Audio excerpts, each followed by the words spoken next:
and welcome to House Rolls. Glad to have you. We're just a bunch of regular Joes and friends hanging out playing D&D. Gonna tell a bit of a story for you guys, and we're glad to have you here.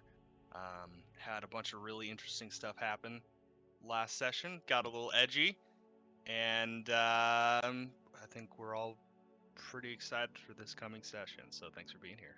All right. So, last we left, Team Daddy Issues. You had discovered you were in a place called Neverwhere, imitating some version of Lestrade, but you were able to get to the Feywild, entering the domain of the Dusklit Citadel. It was there that the twisted and flirtatious Lady Sweethall played host to you. With a battle of truths, Lucian trauma-dumped on the entirety of the Unseelie court in that region, and therefore obviously gained their respect in his brutal transparency. Even the coveted favor of the eldest Baba Yaga was given to Lucian. Not a favor, but the favor. Eleanor came to visit August after hearing Lucian's life story, somewhat in distress, hoping to ease the night by just sharing a room with the safest person she knew in the space. Meredith kept watch over Lucian with faith threats abound, and Lucian spent the night being a popular requestee, shall we say, of the Unseelie court. Gwendolyn made some kind of connection with Lady Sweethall, which you all assume she is adopted. But after that, we still have a little bit of the night to go. Who would like to start? And what would you like to do?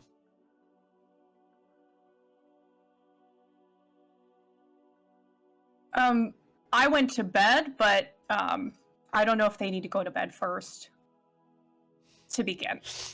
But I do have stuff that I want to do. Okay. So I know, so August wants to do some things. Meredith and Lucian, do you have anything that you would like to explore before you retire for the evening? Lucian is kind of in a somber state at the moment after kind of letting all that out and then realizing the effect it had on Eleonora. So he's kind of more like, since he doesn't have to sleep as a vampire, I don't think he's actually going to go to bed, because he don't know how Fae work. They might just show up, and he's not about that. So he's going to remain within the halls and doing casual visitations, trying to be left alone for the most part, but yeah, that's what he's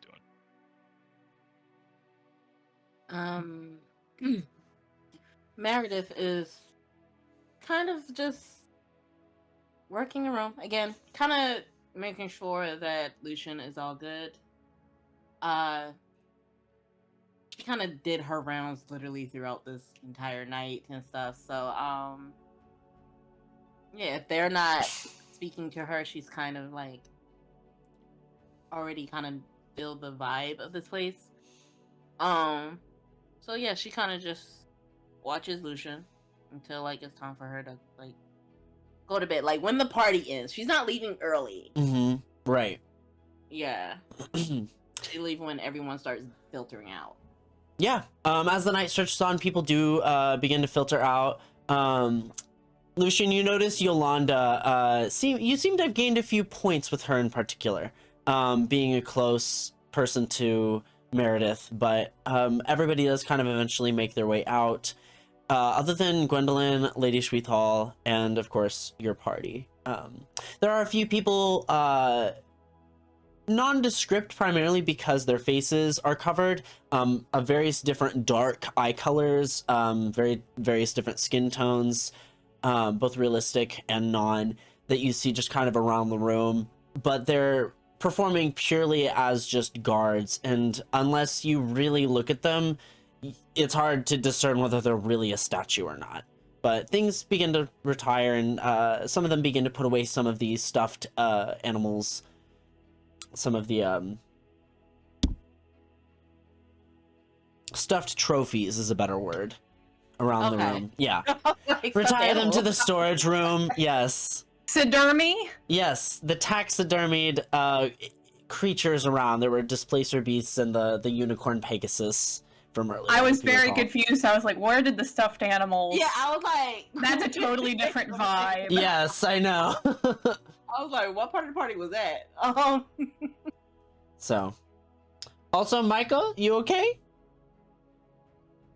I did see shadows moving crazy in the background of his like camera, so maybe It's the Maybe kitty. ran after the cat. yeah, like I alright. saw things like bouncing back and forth, and I was just like, Gotcha. Meredith, what would you like to do?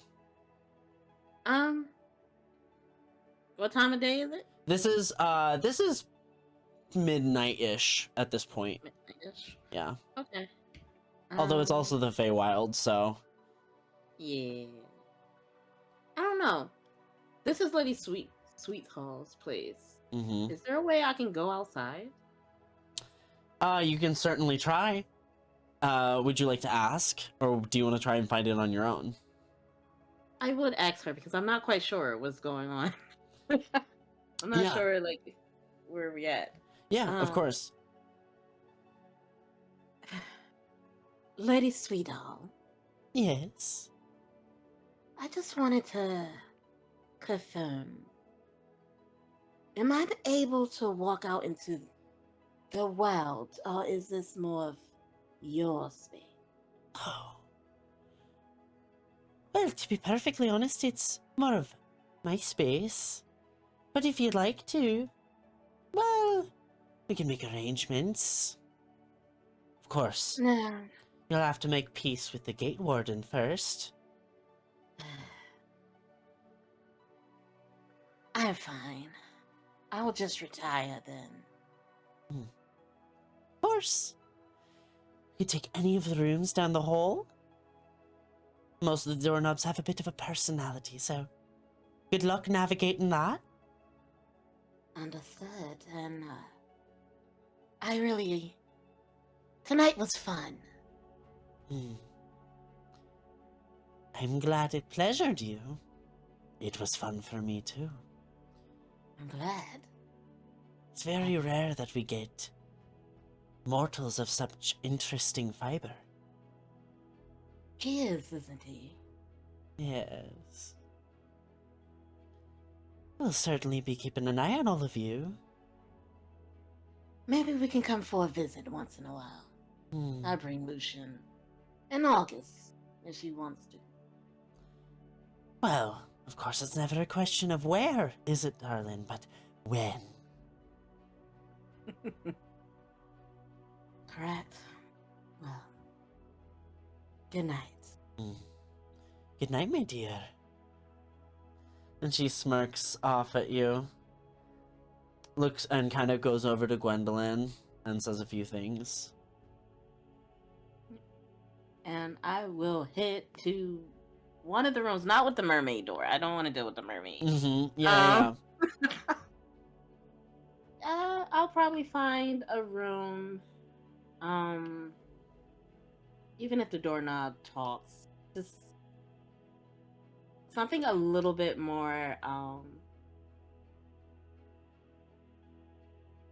It's a little messy, not per se like dirty, but just kind of not as extravagant. Pretty.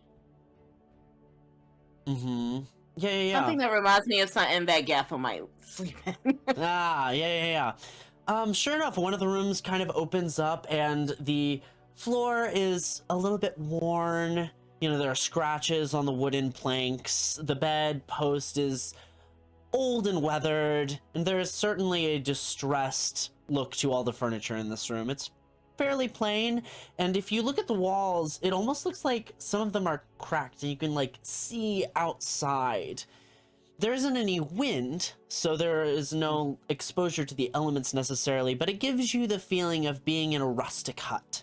Feels very, very much like home. There are cobwebs in the corner, and an ominous crystal chandelier hanging down from the center, which kind of mismatches everything else about the room, it being the only extravagant thing. The bed lies there, and of course, the comforter is a blood red color. She's missing a little bit of home. um, she kind of just like plops down face first into the bed and kind of like crawls up under the covers. You find as you get into the bed, the covers kind of like crawl around you as well. And there's almost like a compression. It's not uncomfortable, but it's almost uncomfortable. It's like it's kind of like the comforter wants to strangle you, but it won't, and it never will. I just say, carefully a touch. Just go to bed. Absolutely. Lucian, what would you like to do? So everyone has more or less left at this point, yeah? Yeah, everyone's gone except for Gwendolyn and Lady Schweethall. Well, yeah, more or less everyone. Queen Merlin's still there, but not in the room. I'll go talk to Lady Sweethall. Okay. You approach her strawberry blonde hair cascading down the back, and as you approach her, she turns to you, the ankle-length hair kind of waving back. Yes, dearie. Good evening, my lady. Mm. I might be a place where I might be able to retire privately or spend some time to myself. Down that hallway, and she points to the door that you might have seen Meredith walk through and August walk through quite a bit before. She says, pick any of the rooms. Some of them will have their own attitudes, but pick one to your liking. Sure. And, should I have a wanderlust, do you have gardens or something somewhere? Well, you would have to get a guide.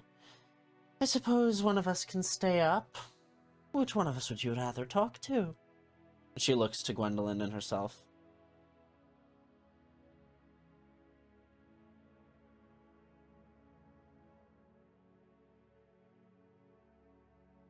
Seeker, you're familiar with this place? Gwendolyn looks to you and says, yes. I spent some of my childhood here.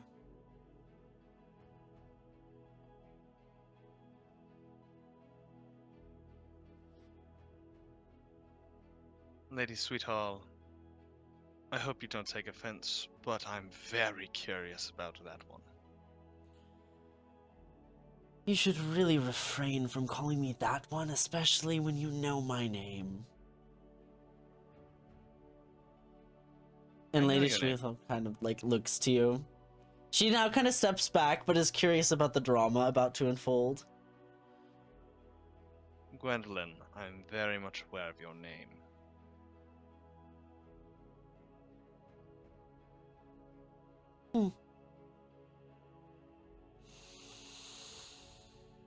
Well, I've known you for quite some time, and I've been in the works of putting that to use, so you should be doing the same. Sorry, what did she just say? I've known yours for quite a while? She said she's known yours for quite a while and has been putting it to use.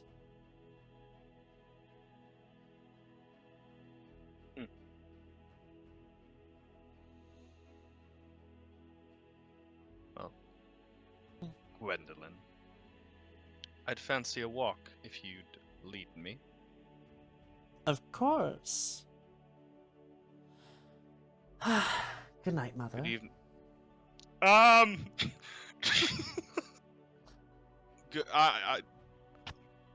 Porcelain face. And she kind of leans over to kiss her mom, and you can see they're almost identical heights. And kisses her on the cheek, and Lady Sweethall grimaces a little evilly and kind of like traipses off in her sheer clothing. Says, do put on something a little bit more appropriate for the event, don't you think? Gwendolyn kind of rolls her eyes and says, later, Mother.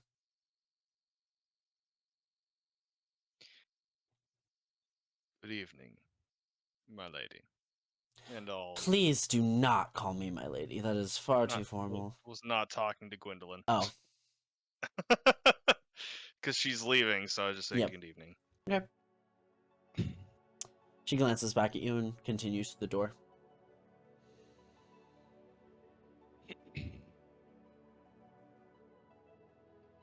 Gwendolyn looks to you and says, well, where would you like to go? What kind of place? I just needed to walk. Outdoors?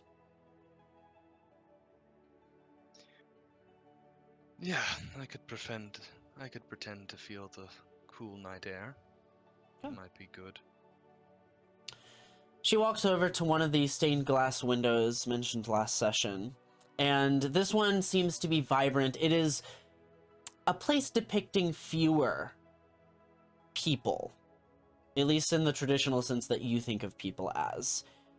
And she traces one of the black cracks in it, and it begins to light as her finger traces, and it melts away, creating almost this tear through the stained glass window.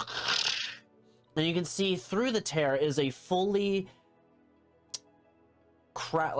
fully realized version of what was depicted. The figure's still kind of moving behind it, but the grasslands stretch out in front of you. There are trees waving over. It is largely reminiscent of the woods in which you grew up, occasionally visiting. And there are painful memories with that, but the woods do stretch out. The flowers are vibrant.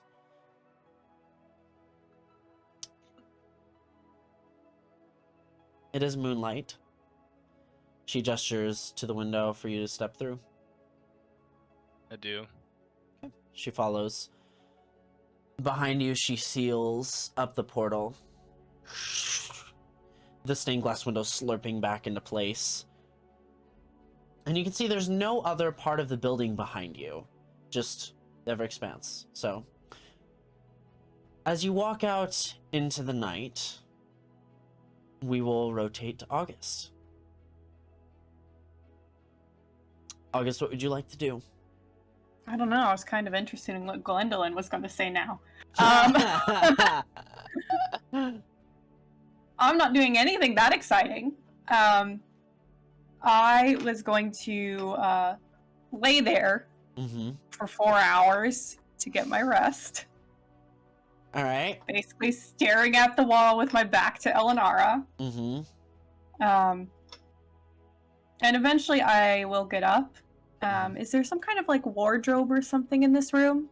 Yeah, there's absolutely a wardrobe. In fact, you begin thinking about it before you really get up, and you notice that as you get up, there's one, and maybe it was there before, but if it was, it's definitely moved closer to you. The room may morph to your needs. God, I hope it doesn't talk to me. Okay, I will go into the wardrobe to see if there's any clean clothes in there. Yeah, you open the wardrobe. Go ahead and give me, give me a... Yeah, give me a check. Maybe Do you want a perception, house roll? Or investigation. do you want me... Let's do investigation. Let's see what investigation gets you. That's a natural 20. I know. That's what I was getting at, Ciara. Natural 20. For finding clothes. Yeah. As you finding clothes. As you look into the wardrobe, there's almost like a slight glint. What exactly kind of clothing are you looking for? I didn't plan that. I just thought I would find whatever. I didn't plan a nat 20 on a clothing haul. I don't know. I was just looking for something that I could change into. Okay. What is the goal of changing into it, I guess? Clean clothes, because mine are bloody and tattered and sweaty. Okay. It's probably dried sweat, but they don't smell nice. Mm-hmm. Do you want something in a similar style to what you already have?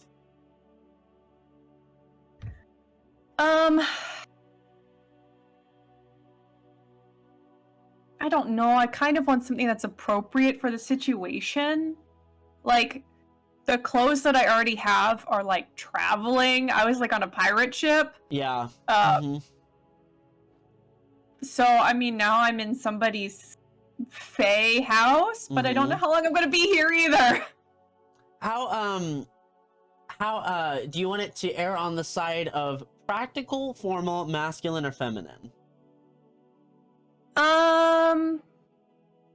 I would say practical.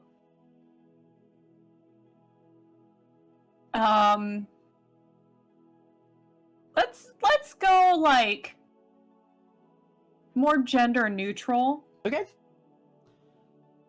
Sounds great. So as you look in, you notice that there's something kind of in the back of the wardrobe, and as you part the clothes behind it, you see what looks to be this like really well-tailored waistcoat, sleeveless, out of red, and it has almost this like cutout in the back, and as you pick it up, it's a little heavier than you realize, and there's some kind of weird armor like incorporated into it, and it looks maybe a little bit big for you, but as you throw it on, it seems to shrink and fit your body proportions perfectly. It on yet. Oh, okay. All right. I'm not putting it on yet. I'm not clean.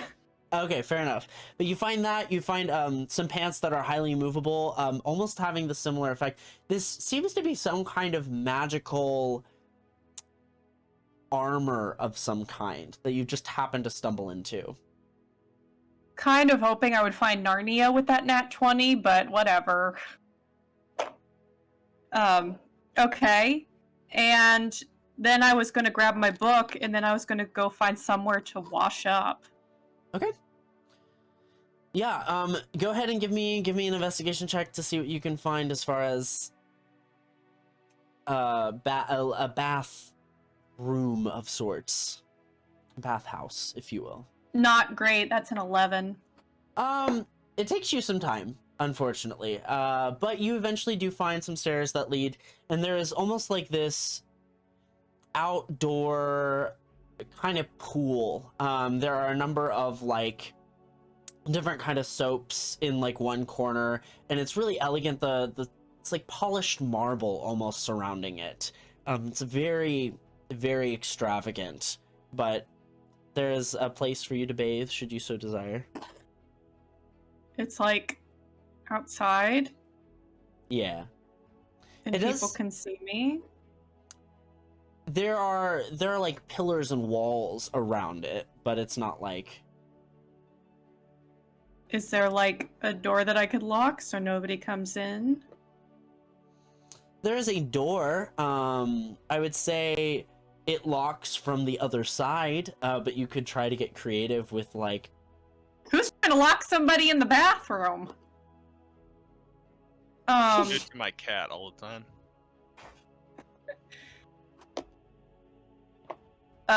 Well, August is a never nude, so she is going to take a bath with her clothes on. Okay. Absolutely. They're getting washed with me. And then I'll find somewhere private to change into the clean, dry clothes. Mm-hmm. Sounds good. As you step into the tub, there are almost this like rack of plush cloths that begin to fly out and just hover where you're like within arm's reach, just above the water. And you essentially have like 2 towels that are just kind of floating around you, waiting to be used. But yeah, so sentient towels. I am scrubbing very quickly. I was going to take a bath and read my book, but now the towels are moving and around. What? So she's going to scrub very quickly and get the hell out of there. Okay. You're able to scrub very quickly. Go ahead and give me give me a perception check real quick. Okay.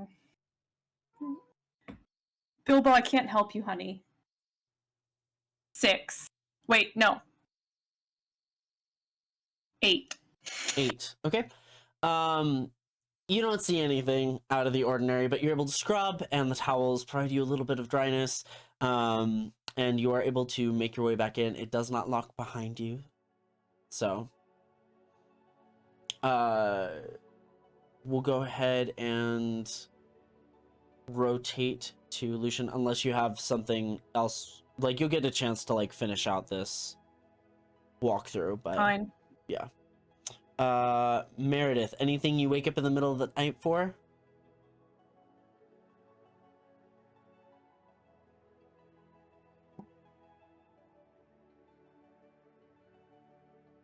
I think she wakes up just to. Yeah, she wakes up and just sent a mental note to Lucian. Are you alive? I'm a vampire. Alright. And she just goes back to sleep. All right.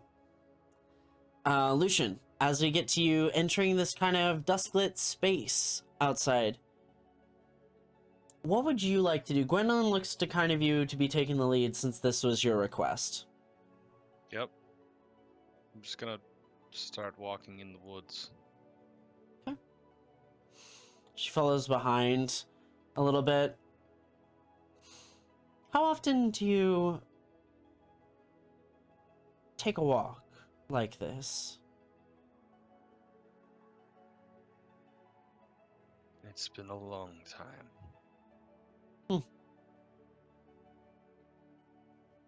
So, mother, huh? Adopted, but yes. Guess we all have our quirks. Yeah. I find it interesting, considering you yourself has claimed that you have no great skill with magic, yet still, in the Fae, you know a great deal, and this explains at least some of it. Not all of us find what my mother called the glimmer, the spark, so easily. But you crave it.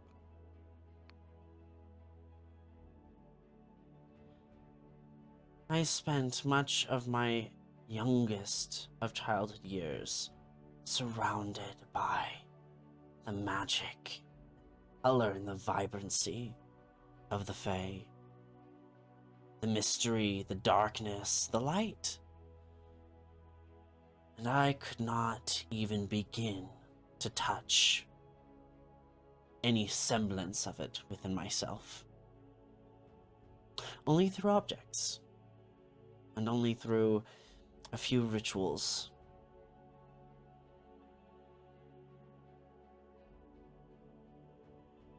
She pulls out almost this like pearlescent sphere.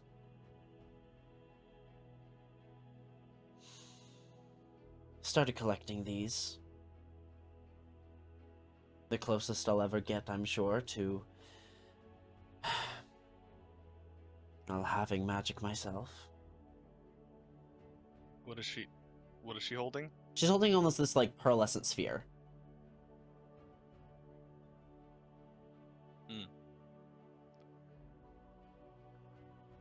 A magical object of some kind. One of many antiques I've gathered over the years. She puts it away.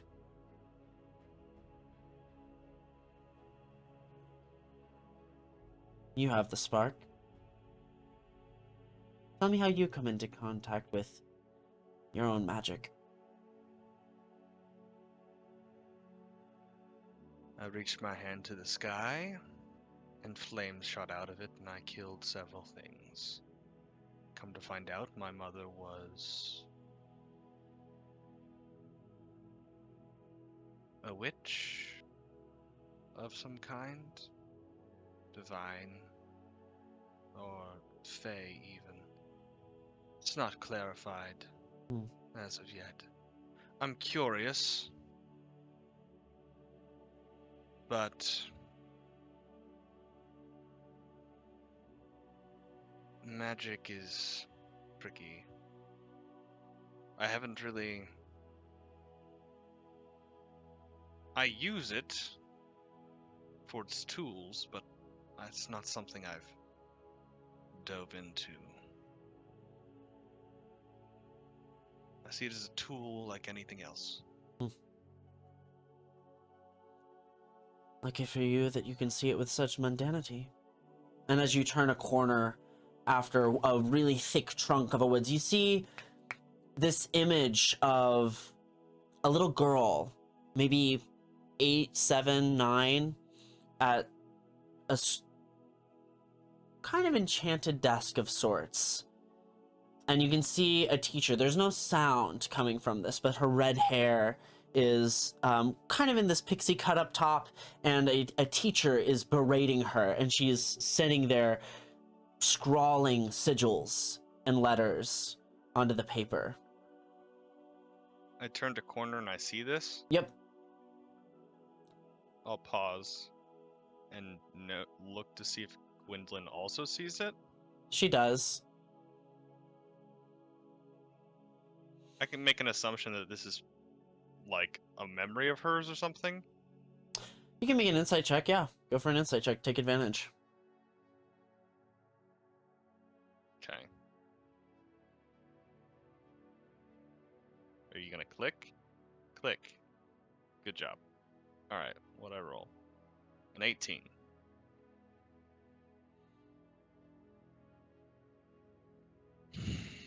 Yeah. As you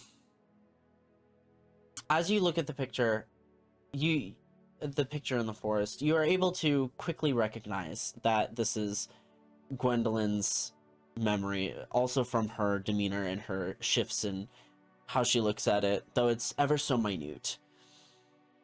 She looks to you and says, I wonder what we're going to find in here about you.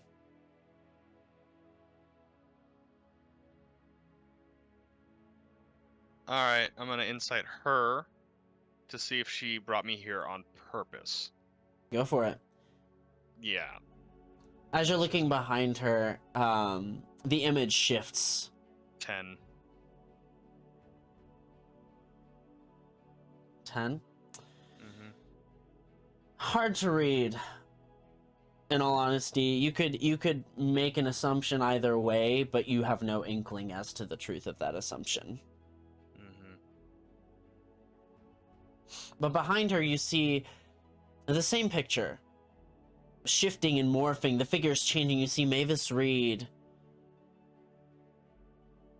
just berating you, then leaving.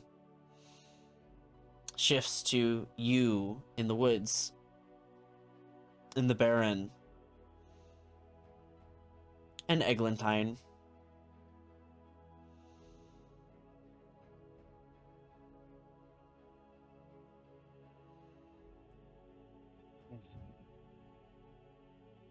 It doesn't play any further. Just kind of stands there suspended.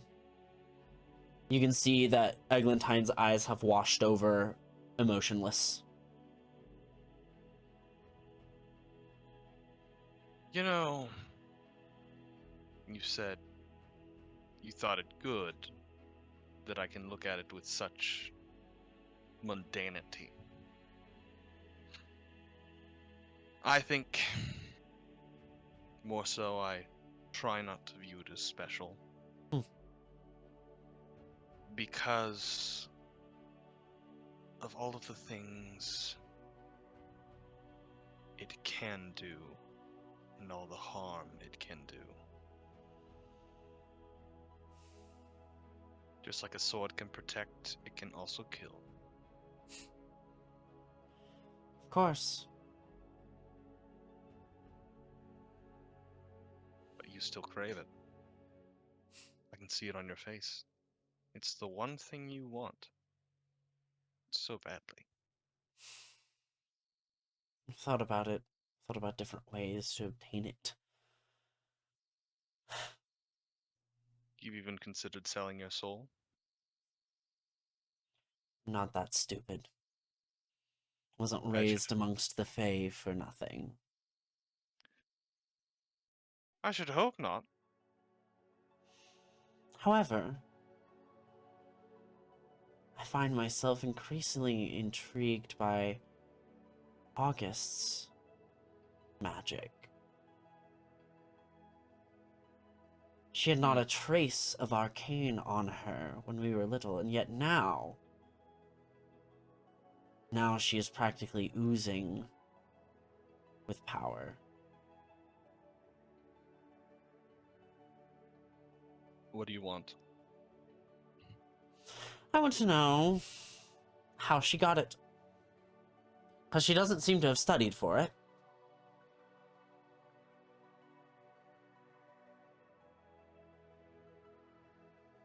And why would I tell you that? She walks up very, very close to you. And gets in your face and says, I could threaten you. I obviously have influence with my mother to some degree, but I don't really feel interested in that. Instead, how about I help you get out of here without being sidetracked, without being displaced time-wise? That's an interesting offer. But I don't like being threatened. I'm not threatening. I said I could threaten you. No, no, no. Listen. I don't like the suggestion of a threat is still a threat intended. Now, how about instead of this pish-posh, I've trapped you in a magical forest, you make me a reasonable offer? You are not trapped here. I know. If you were paying attention, you could go back. Without me, with me, you could ask me to go back. Here's the thing. You want to know something. I know. So make me an offer. I have. I said I can help you get out of the Feywild without being sidetracked. Listen. Based off of the conversations over the last evening, certain members of the court wouldn't want me to be sidetracked. Depends. Many of them are just interested in you because of you, which means they could be wanting you to be their pet, an attendant. Here's the thing, I do recall a conversation with Queen Merlin about the utmost urgency and expediency which must deal with this threat. Are you really going to defy her wishes? And what are her wishes that you are aware of? I'm not going to interfere. However, if you want my help, you're going to have to do something for me. Now, if you think you can get help elsewhere, we can start looking at alternative options. Gwendolyn, you walked me into the woods and said, I'll help you get out of the woods, this Feywild, if you tell me something about magic.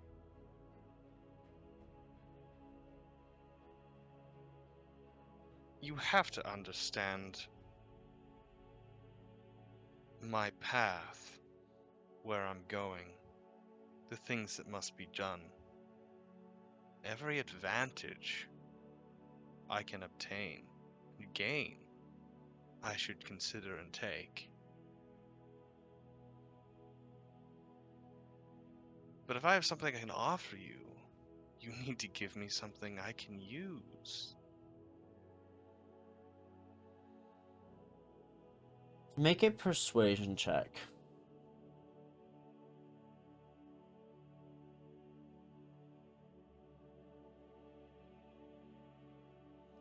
This is- There it is. 15.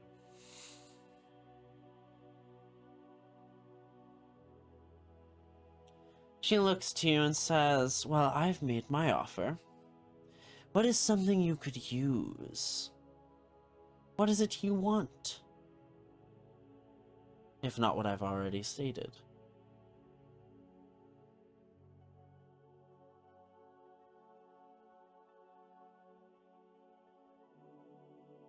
I'll smirk. Blood.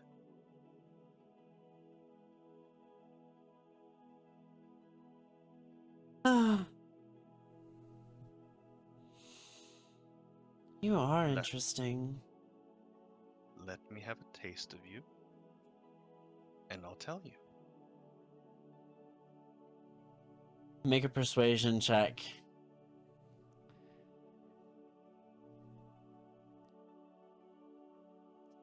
$21.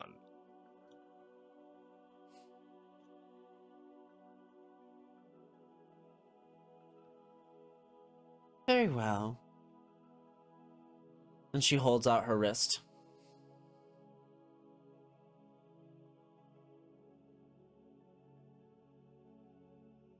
Oh, the wrist?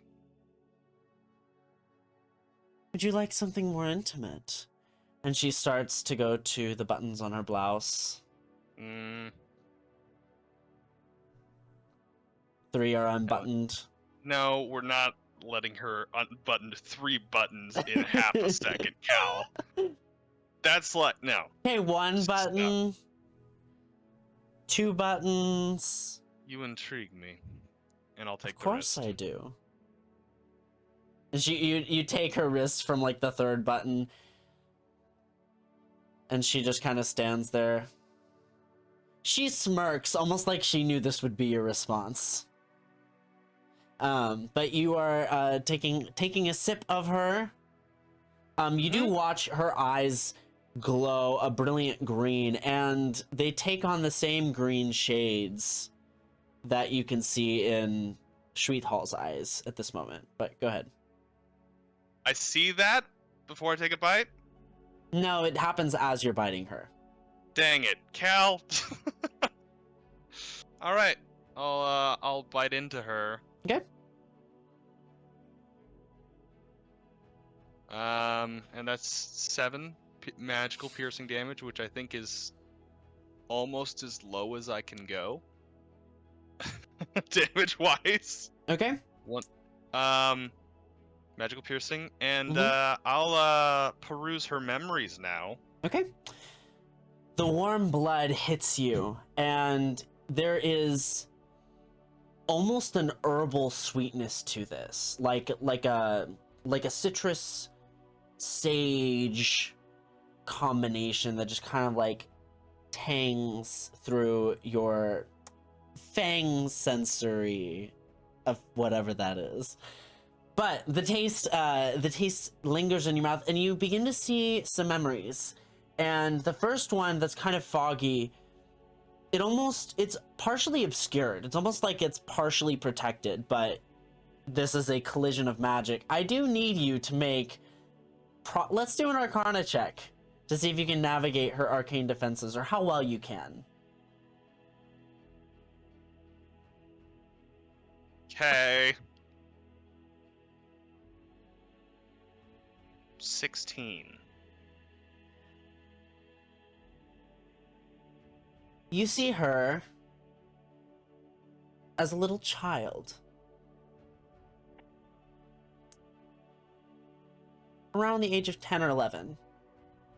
And you note that she's with Mavis Reed. Mavis Reed appears to be tutoring her. And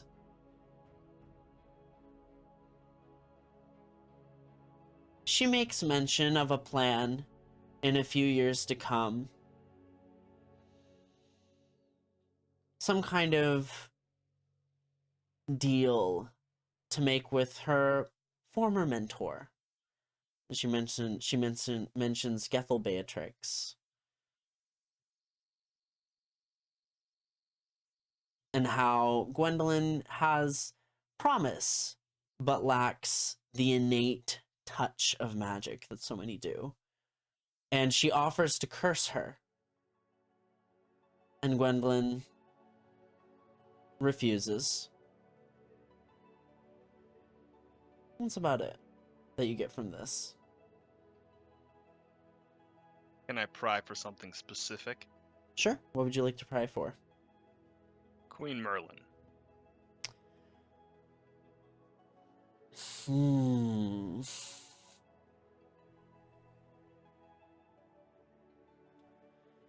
You pry her memories, and Queen Merlin and Lady Shweethal, there's not really a moment where you see Gwendolyn with Queen Merlin outside of those two interacting.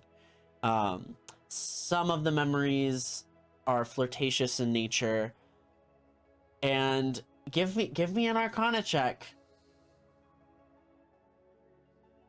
20. Dirty. In one of the memories, you note that there seems to be earlier in their courting, shall we say. And they seem to be sharing a little bit of information. Gwendolyn is kind of peeking through a door, sneaking around, and Queen Merlin is able to extract Lady Shweethal's first name, Morgan. And so you get that little bit of info. And as they're talking, you note that a figure visits in the middle of the night. And an aged lady, white hair, spindly around, a number of hair beads through it, walks through. And as she turns, you know Pharrella is visiting them. And begins to deliver a prophecy. Traverse the plains, a quiet song continues on. And war hath stored its triad sum. Peace, compassion, and mercy bring the end of strife and overliving. So too will end the nation's feud, at cost of all terrain renewed. If mind returned, maligned, and tether, hold the line, and stand together against the tyrant, defiled and curse, in all ways may stop a land perverse. Appease the queens, replace the king, or a flood of change shall come to be. Heed these words, if they should fall. So it end the court of Shweethal.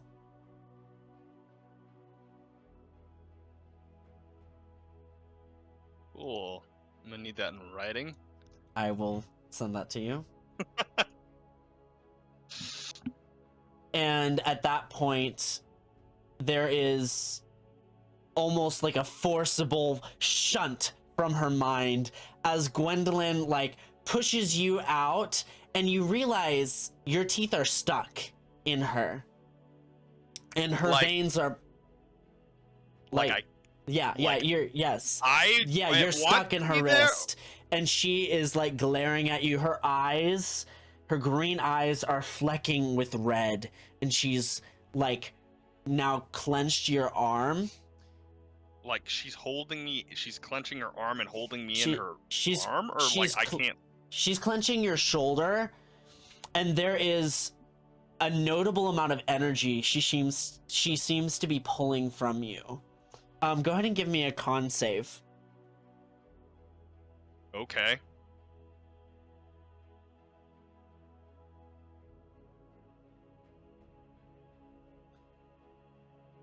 Natural 20 for a 27. Shit. You can feel her grasp, like, on your brain and in your body. It's almost like she's trying to wrench something from you. And you look down and you see that ever so faintly, there is a large circle and sigil drawn out in the ground. And you can feel her grasp trying to pull magic from you. Mm-hmm. And she keeps hitting these walls, and it's almost like you're in this fisticuffs where somebody keeps attacking you and you're able to guard and block every single hit. And eventually she gives way and has to let go, and you're able to remove the teeth from her. Her body is pale, like drained of blood. You are at full health plus at this point if you weren't already. She like drops to the ground and just kind of coughs up a little bit of blood. Well, that wasn't very nice. I only wanted a fraction of what you had. See, here's the thing. When you crave something with the very essence of your being, it's very hard not to show it. But a deal is a deal, regardless of your attempted theft.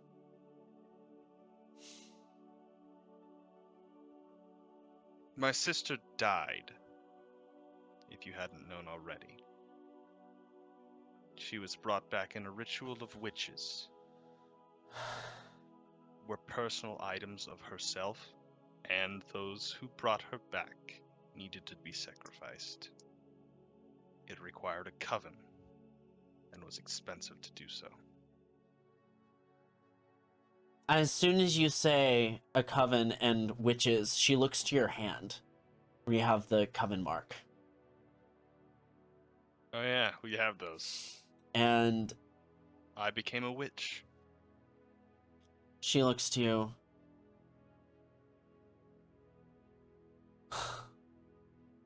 So you have this power.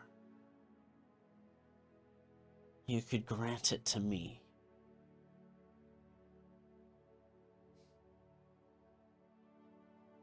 I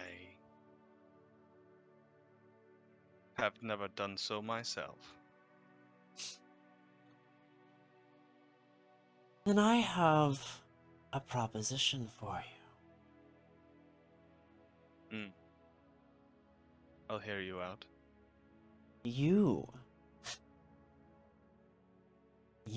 raise me in the same way that you raised your sister. Or, if my memory serves me correct, you turn me successfully. And I will grant you a favor.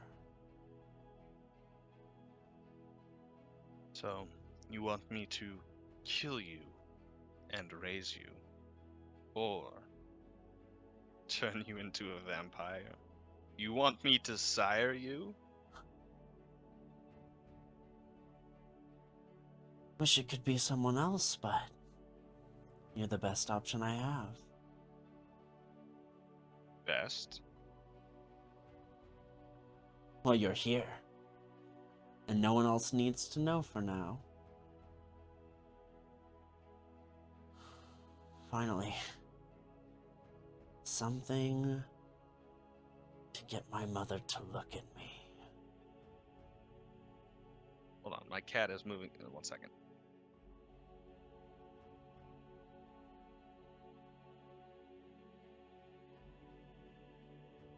We don't want a repeat of last we time. Mhm. Cat getting behind the computer. I'm like, no, hold on. Understood. Yeah. Your cat is have a fit. So, Cal, Mm-hmm. do I know, like, that, do I know about actually purposely siring someone as a vampire?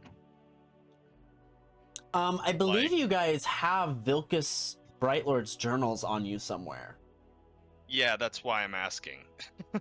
I would say you could definitely try to reference those journals and figure it out there. I mean, Vilcus was a vampire lord.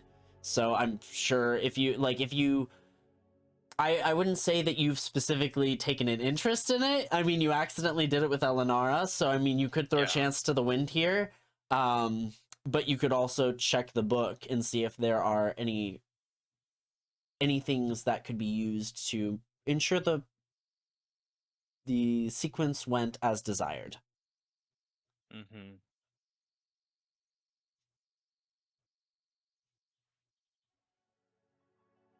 What do you want to do?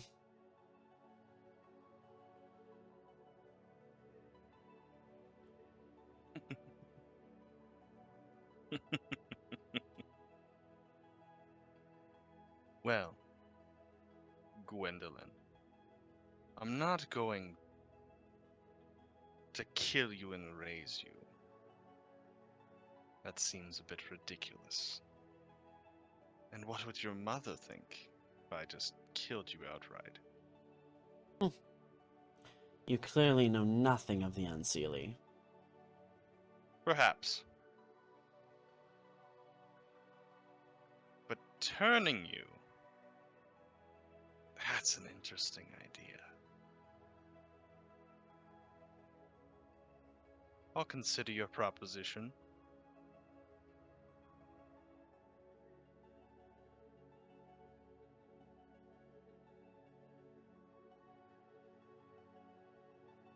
And then I'll turn invisible. Okay. Yep, because... Yep. So I was gonna mention gonna use a Nightcrawler, the vampire ability, and I think this is considered dim light, so I'm just gonna turn invisible. Okay. Yeah, she doesn't have. Let's see here. Yeah, she doesn't have anything to counter that. So, she's gonna like look around. Shit. And she just begins like running back towards the stained glass window. Cool, I'll follow her because now she's telling me which way to go. Yep. She does so, and she like looks at the door, and there's almost like a battle of wits here where she like waits because she's like, okay, I don't think he really knows how to get back in, but you just wait there silently, and eventually she opens it and says, whether you're here or not, like, I don't fucking care, and just kind of like opens it. It's like, I want to go in, so you'll get in, whatever. All right, and so as soon as we walk in, I'll drop the invisibility. I'll say, like I said, I'll consider it, and I like the idea. Have a good evening.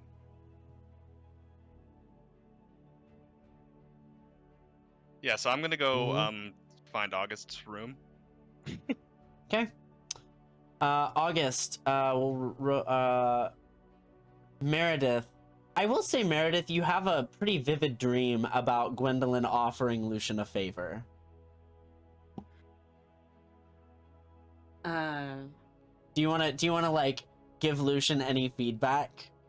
Yeah, particularly because I definitely told this girl, do not go after what is mine. And she said, you know what? I'm gonna try to sweet talk your coven mates.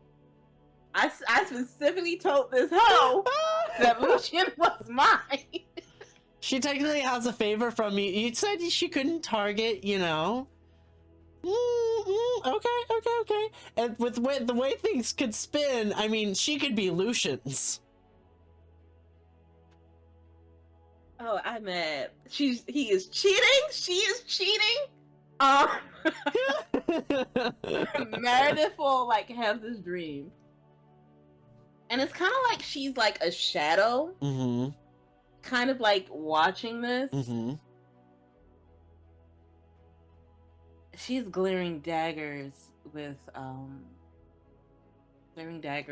Gwen, but she'll kind of wake up and mentally check in with Lucian.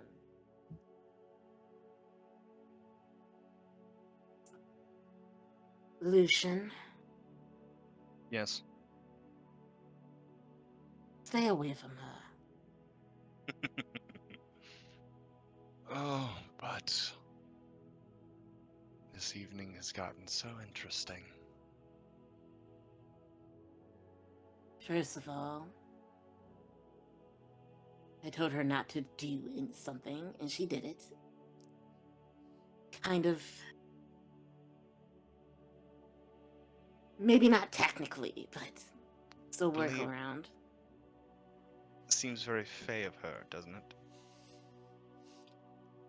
Yeah, broken promises is very interesting. Besides, she's definitely not going to be one of us. Not in this coven. No, she won't be in our coven. She wants to be mine. Don't you have a wife? Oh, I am engaged, yes, and I'm not in that way. Mm-hmm.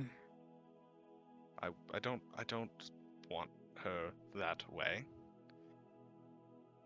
Didn't seem so innocently as you tried to put it. What are you talking about? I don't believe I did anything wrong. Just stay away from her.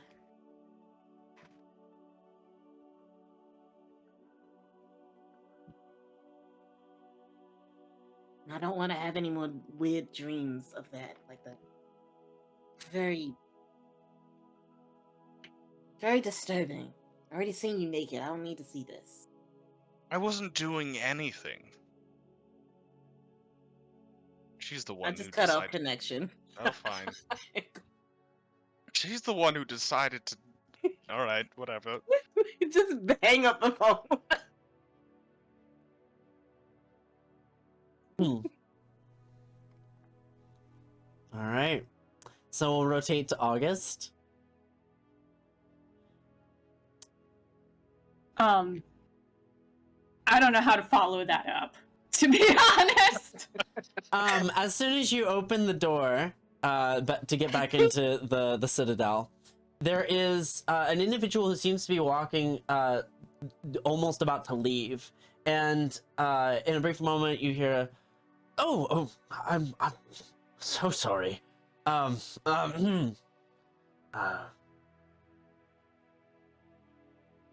a. I haven't seen you around here before.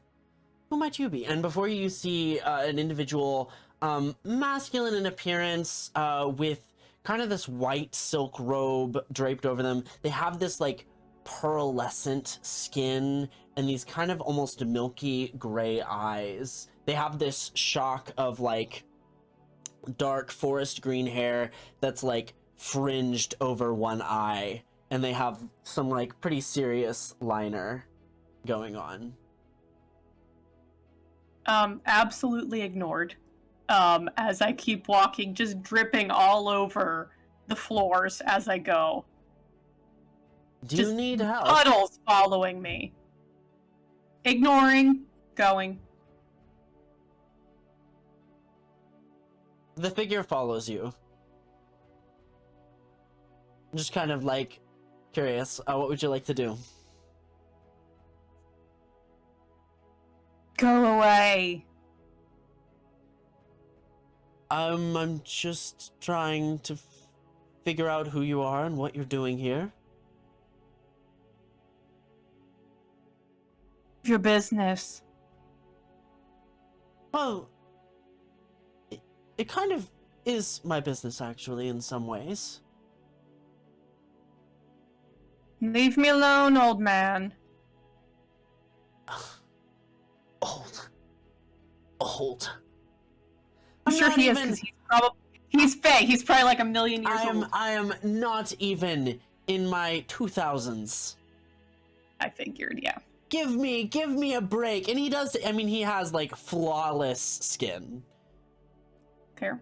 And he just kind I'll of, Fae rolled.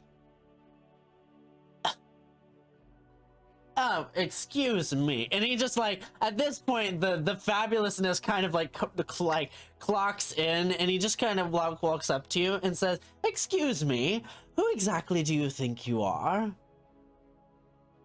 Traipsing around this citadel like it's yours. I know the owner, and I am the heart of this land, so I want to know what's going on here." I keep walking. Away. Excuse you. Snaps his fingers and a wall appears in front of you.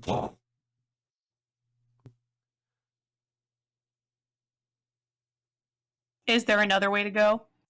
There's a door to the side. Oh, is it like a bedroom door? I don't want to walk on anybody's bedroom. Does There's it look the like a door. bedroom door, or does it look like it looks a like library? a bedroom door. It Oh, looks like okay. a bedroom I'm door. not gonna walk in on anybody's privacy. I will go back the way I came. Which is towards the back. Past him. Okay. You walk right by him and he goes, "Excuse you." And at this point, Meredith, you are annoyed because you hear this voice as well.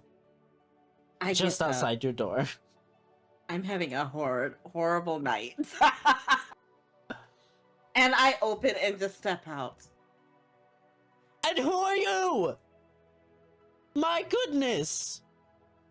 And who are you? Why are you yelling at me? Oh my...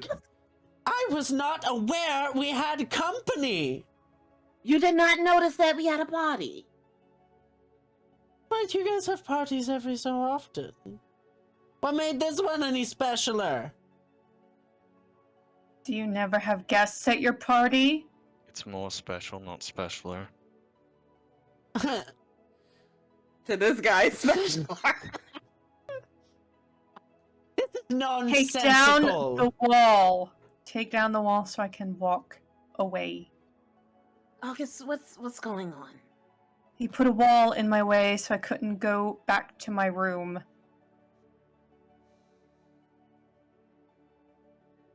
Well, I'm just saying, I've been very offended. And I think you'll find that doing anything here will be very difficult unless you pay some respect. I'm curious. Mhm. I am very curious. Meredith will just say, "Are you the gate warden?" Thank you! Someone realizes my importance.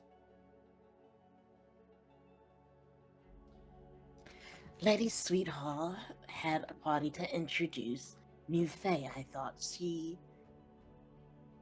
a new Archfey.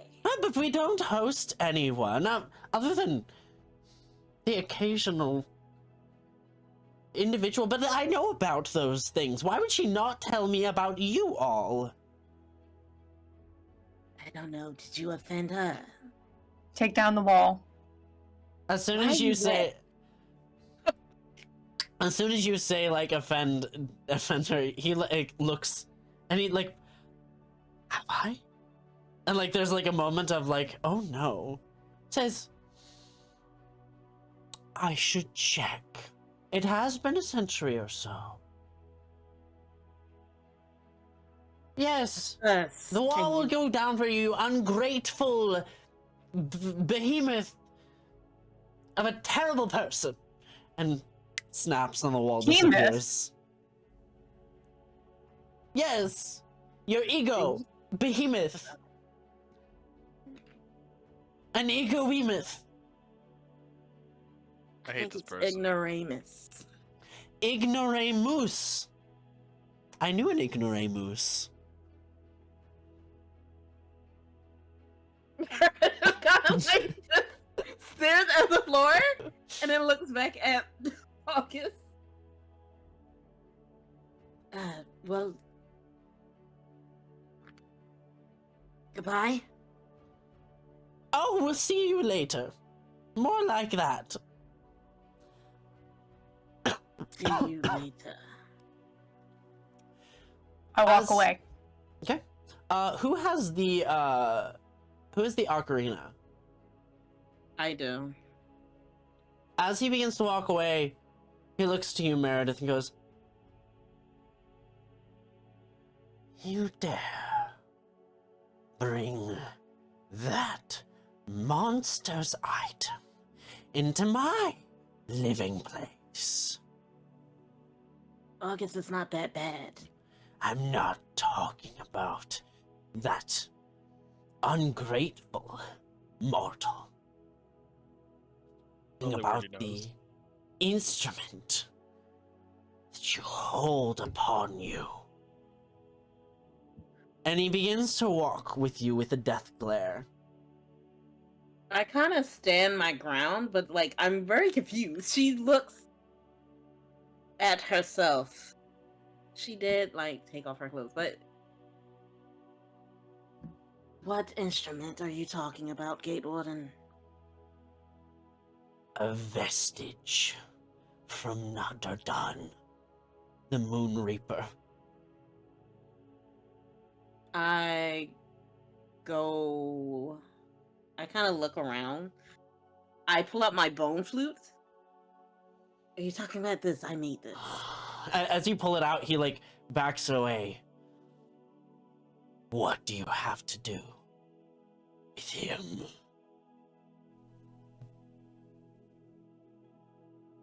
Who is Nadaran? Like, do I know that name?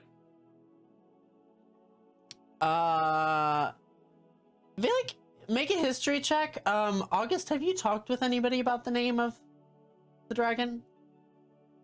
Not Meredith. Yeah. Okay. 16. I mean, the name sounds vaguely draconic. The moon, I mean, dragons, especially those of acclaim, tend to have titles like Moon Reaper, so that would make some sense. Okay. So I think of Draconic. Try to link what else she thinks of on her, and she's like, oh, she do have the cursed item. And she'll use her shadow to try to grab the ocarina out of her, like, clothes on the side. And kind of wave this over. Are you talking about this? Yes. What is it? I know that it is cursed, and no one should touch it. What is it? You said Nadaran. And who's that? An individual I have a great score to settle with.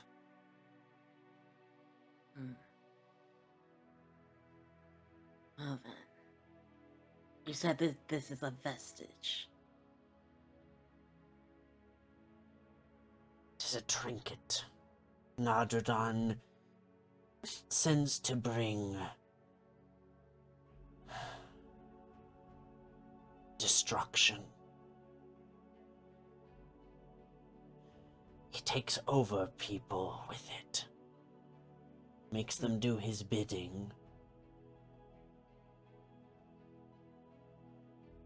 Gives them magical powers? Question mark. What happens if you destroy it? It loses its power, however. As he steps closer, there's a hungry gaze that comes into his eyes. He goes, I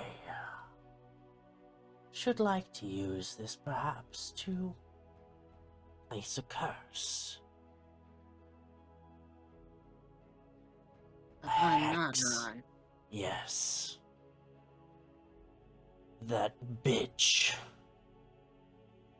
used my children to fuel his magic.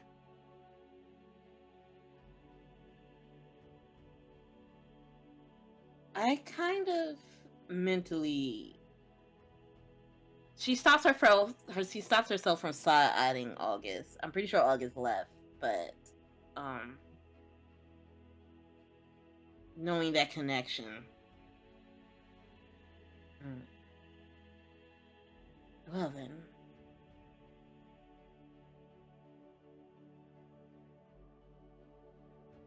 I could see a story here. And I wouldn't want to cause further offense.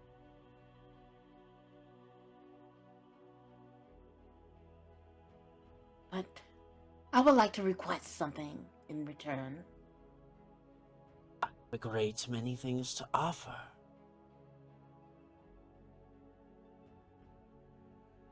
You said that this one hurts children. This dragon, he particularly likes them.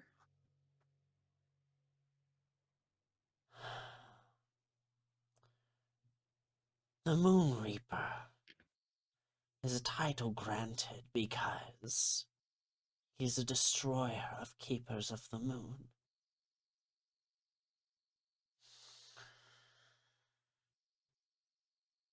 Tell you what, if you want to know more information, you can visit me in my chambers.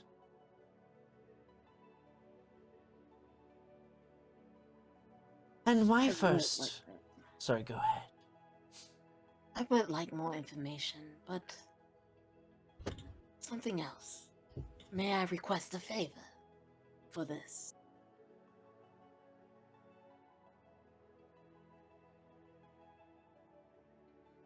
He snorts, and the snort rumbles throughout the building as though he is a creature far larger than just a human or an elf of normal humanoid proportions.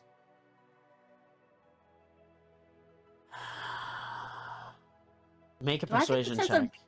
Do I get the sense of dragon from him as well? You can make a check. Okay. Alright, I'm gonna roll the persuasion first, and then I'm gonna roll, I guess. What will I roll to see, like, what kind of creature is he? You could roll nature or arcana in this case. Okay, I have both. I'll probably do nature. Okay, I'm gonna roll the persuasion. Normal. 13 persuasion. Nature. 19 nature. 19 nature.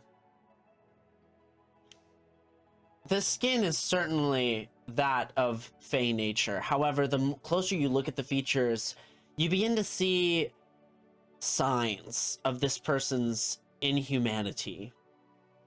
And I would say you're not quite able to identify what kind of creature this is, but it is clearly a very powerful shape changer. Which you do know that some dragons are, but there are also a number of creatures capable of that. Yeah. Okay. So I'm wondering if this is like a draconic feud. Okay. Well, I'll figure that out in information. Okay. 13 persuasion. 13 persuasion. We need to go somewhere. We can't do this.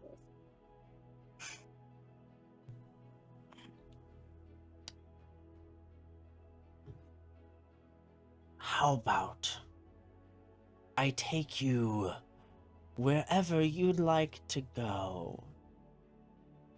You and your company that you so choose, wherever and whenever you like to go. I smile. That's acceptable. And I do not touch this thing. I have my shadow. Hand over the ocarina. He takes it, and as he reaches out towards it, you see parts of his body, the hands, erupt into claws, definitely of a reptilian nature. And he pieces the ocarina between these long nails that have grown out and just begins to settle it beside in a little bag. Pulls it tight. And for you, when you so need my help, take this. And he also hands he hands over a he hands over what looks to be like a silver inlaid paintbrush. Says, just paint me a doorway when you'd like me to assist you.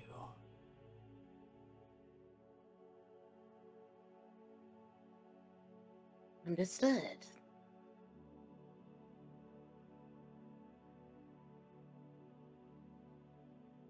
Now, it seems like I'm not going to be getting any rest. But this information.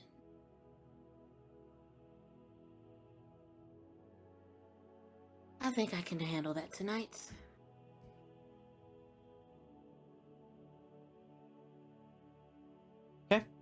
So are you saying you follow him up to his chambers?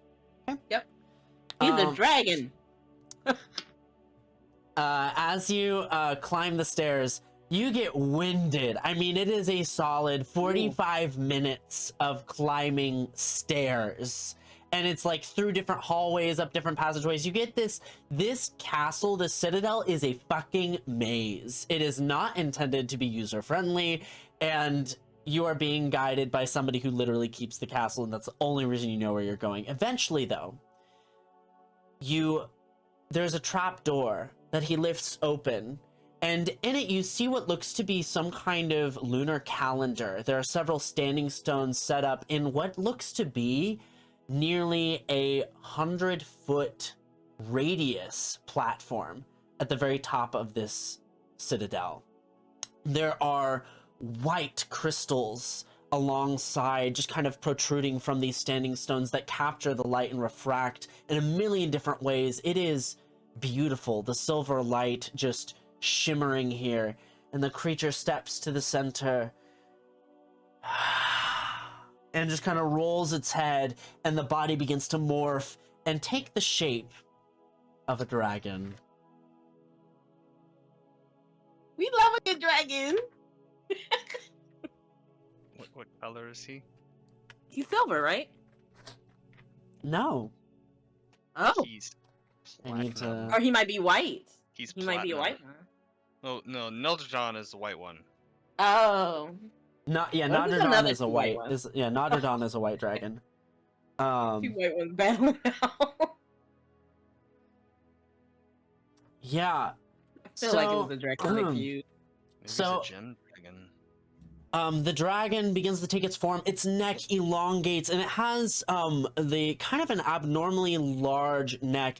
Its face kind of creates these horns that almost look like flourishes. There is an artistic shape to this dragon's head, elegant. It has a large horn that kind of protrudes out the back of its head and out of the snout that actually creates almost like a crescent shape. If you're looking at it from the profile. As you look at its body, it is slimmer than maybe you would expect it to be. Its arms kind of protruding out, and it rests itself on some moss-covered rocks. Its belly, instead of covered with a different color of underbelly scales, has kind of this almost grass-like tangle of green fur that erupts around just above the pectorals and kind of travels down the underside and through the bottom of the tail. On the back of the tail, you see the forest green spikes that are not so much spikes as much as almost frills. And the dragon scales itself are almost this iridescent kind of off-white color.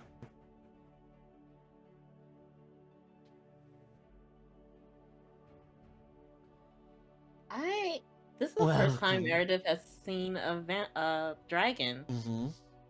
So I think this kind of takes her back a bit. Mm-hmm. She is just speechless, actually, as she just looks upon him. Tommy, please, love of God. You please me with your speechlessness, darling. Not many people see a dragon up close. Might I see if your mind is of kin to mine? I'm really curious.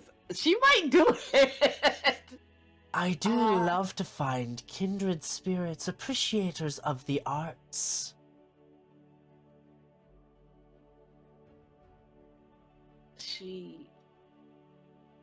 Clever minds, creatives.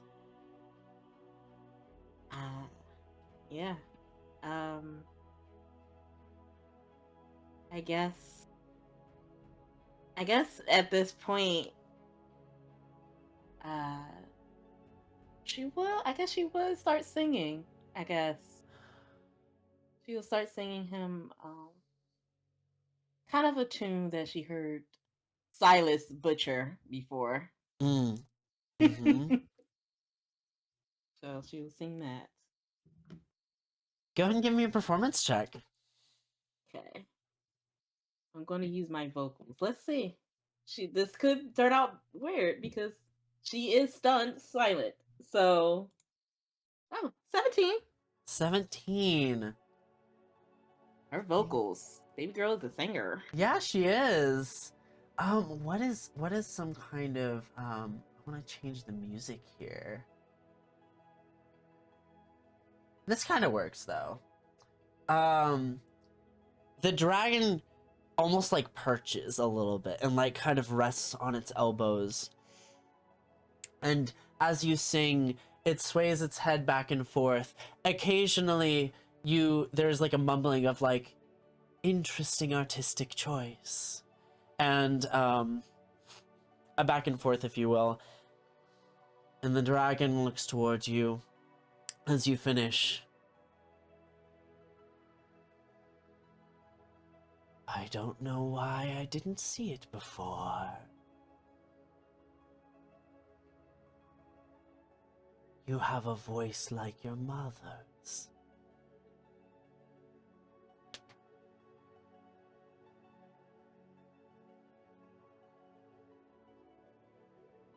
She kind of smirks at that.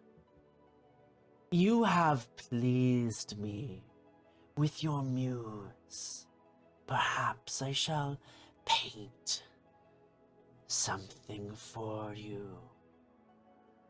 You should be around for quite some time. I believe my next masterpiece over a century or so. I don't think I'm going to be here that long, unfortunately. But I would love to come back. Perhaps you could help me spin this little curse of mine. Her smile goes extremely wide. I would love to.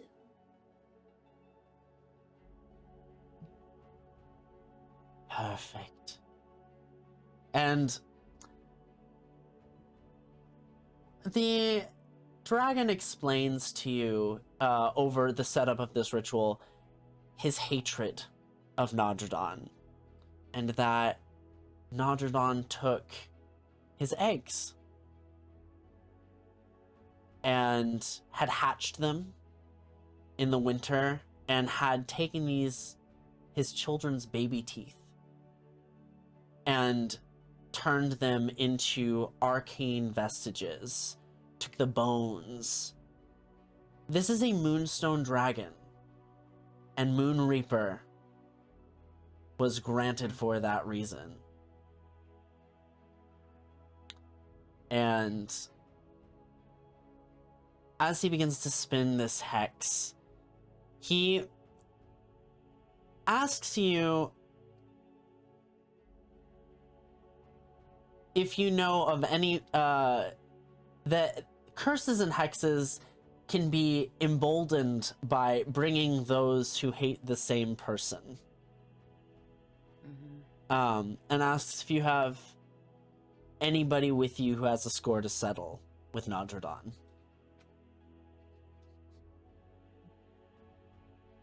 But she doesn't really know per se.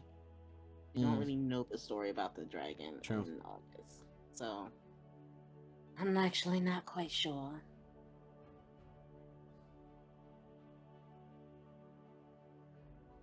I'm not sure, actually. But I can definitely empathize when someone threatens your own.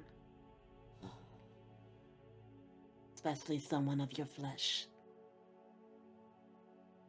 With your blood.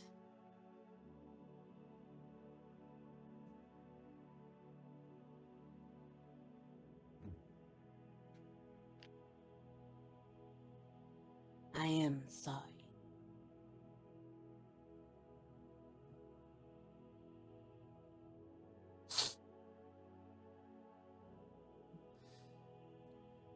A tear glints in the moonlight and falls next to the dragon. I can sense your words are true. You have your own you wish to watch over.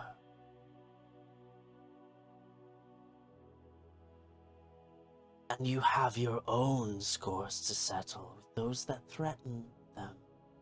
Yes. Absolutely.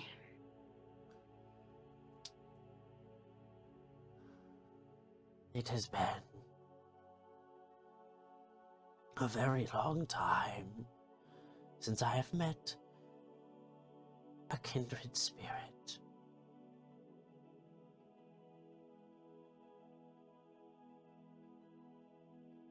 So close to the heart. Let us bond and lay waste to those who would threaten the ones we love.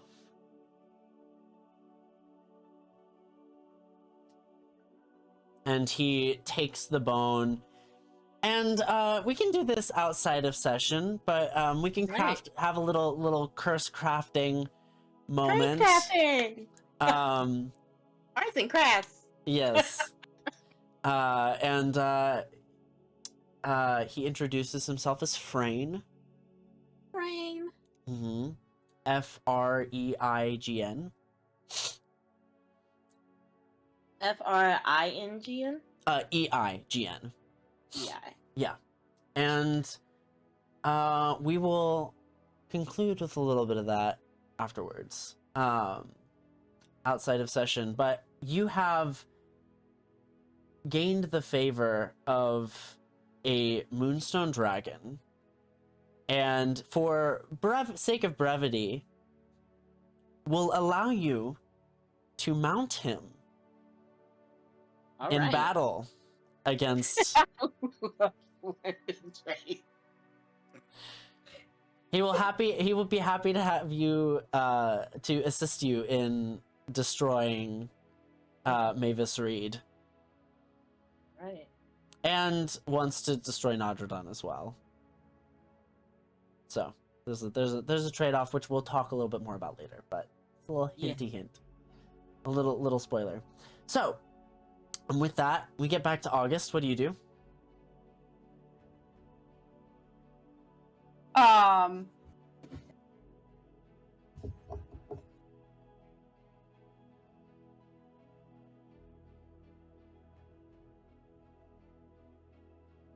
Walk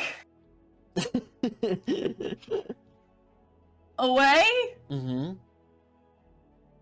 Alright, go back to your room. Didn't say that. Okay.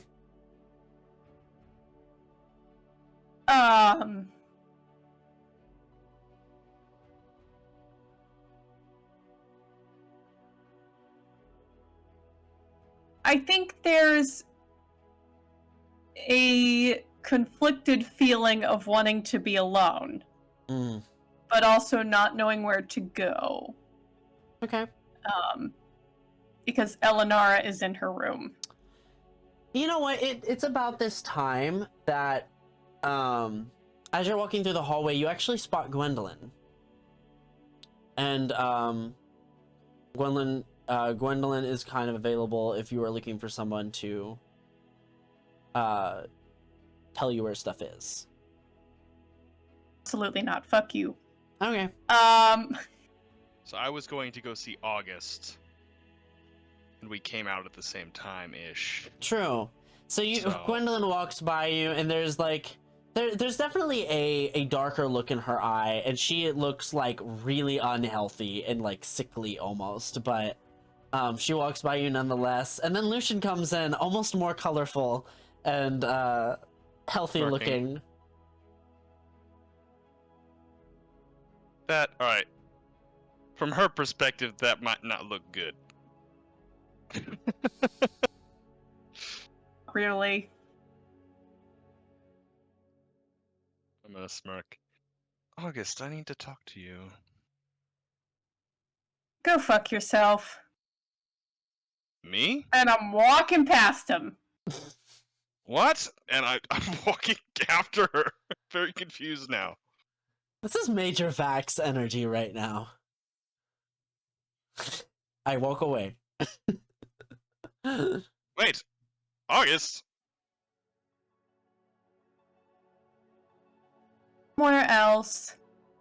So, what did you say? Go somewhere else. I need to talk to you. To Gwendolyn. Why would I talk to Gwendolyn? I don't know. Seem like you're getting familiar. That's what I need to talk to you about. I really don't want to be in any more of your and Eleanor's drama. What is it? No, what are you... Ugh. Listen. How far away is Gwendolyn? Have we walked away from her yet? Yeah, you're out of earshot. Cool. No, I need to tell you that she's a harlot and will offer anything for power. Shock and awe. Doesn't mean you have to Anything. take her up on the offer. I didn't do anything. I drained her for a bit of her blood so I can peek into her mind and get information.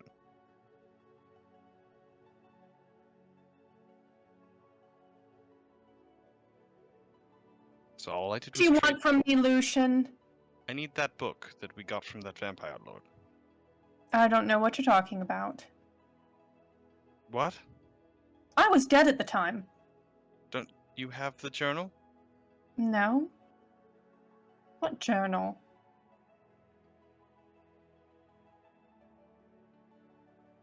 Yeah, Tower had that. Oh shoot, okay.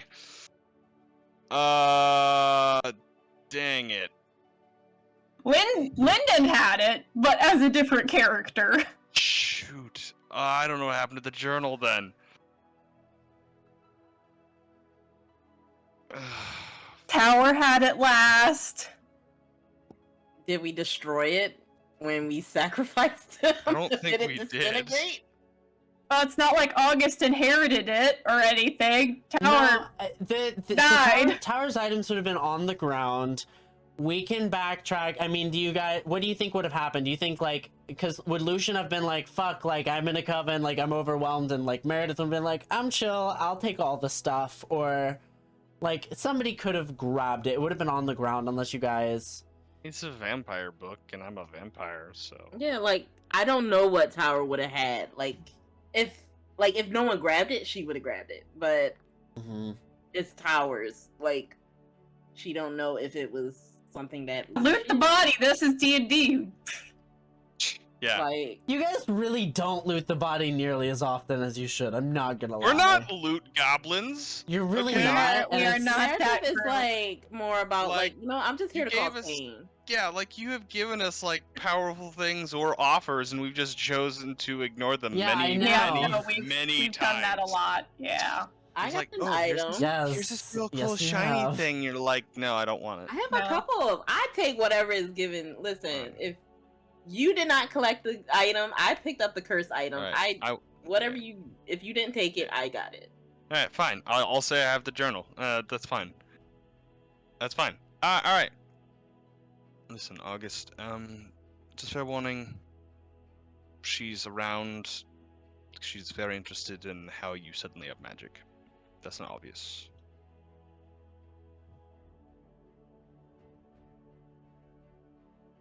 Died.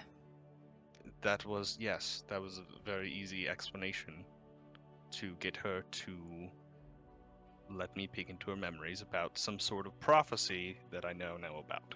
So,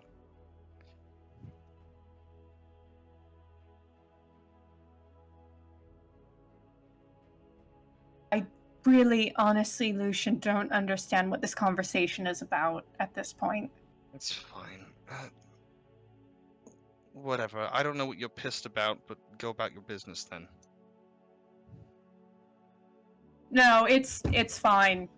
That's fine. I'm not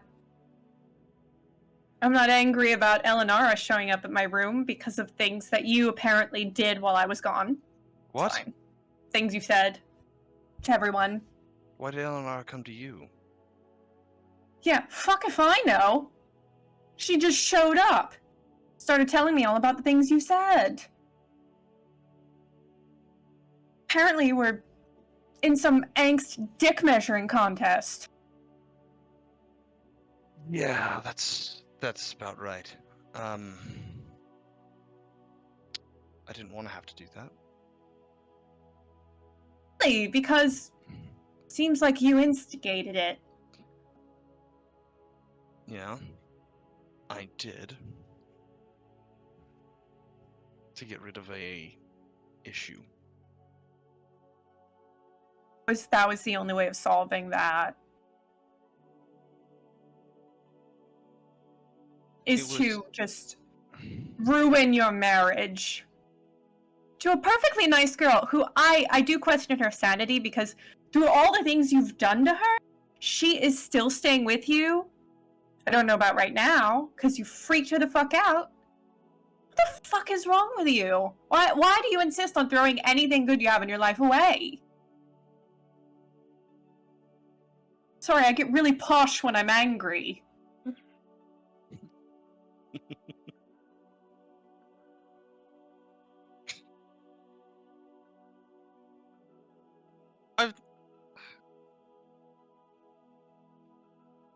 I've never been in a relationship before. This is new for me. I have other people to consider. Common sense. You don't go spilling these dark secrets in front of her to an audience. You talk to her about it. Just things I'd prefer not to say to anyone ever. But you said it to a whole crowd of fae who can use it against you. To gain favor and to get rid of a threat.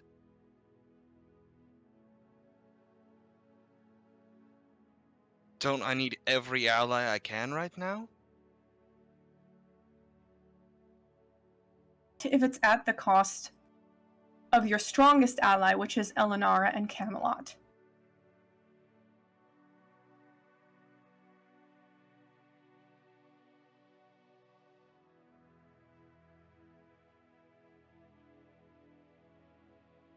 Just go running around burning everything down behind you.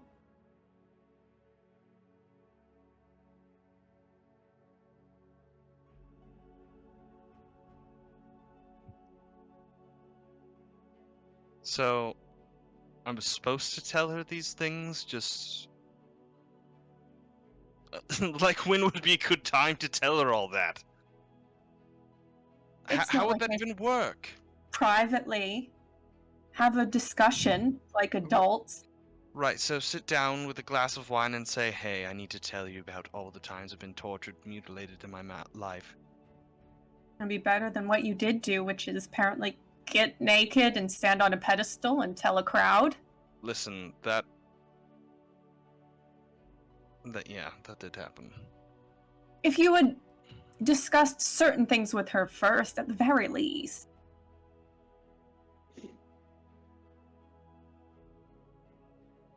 Kind of threw that on her.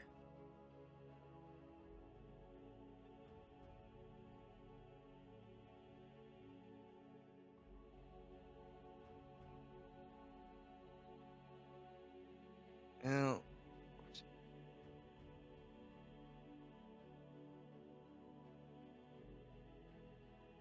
I suppose that's right. I definitely would prefer this to be a happy marriage. Probably prefer it to be a marriage at all.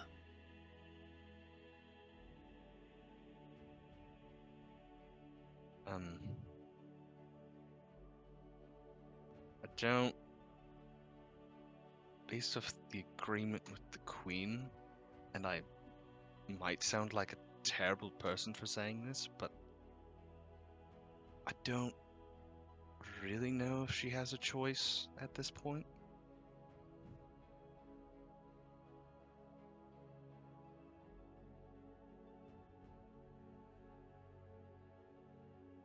It's your opportunity to just be as awful as possible.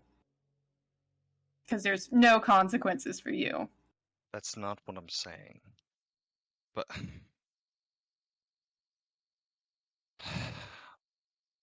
I don't. So I screwed up again. Right? Again. And this is You say that like you're the victim, but you did kill her. no, I died and then everything has got progressively worse. And it's all my And you- fault.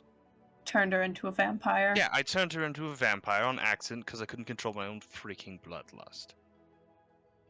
Yeah, because you decided to spar with her I mean, before you could figure out how to control your bloodlust.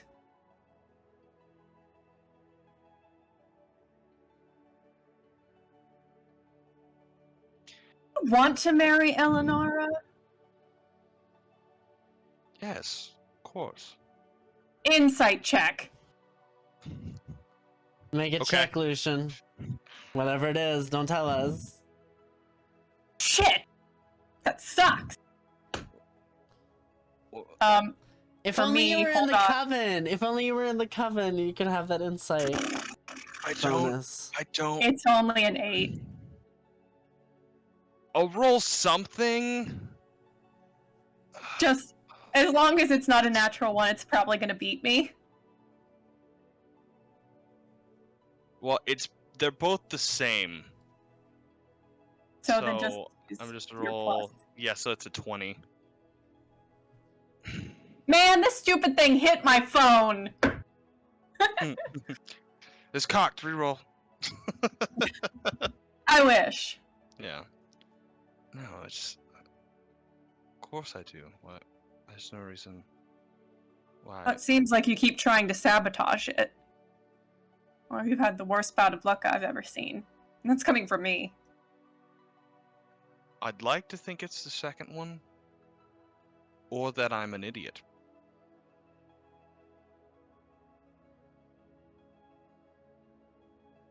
I don't know. Maybe I'm just prone to the big and bold, the reveal.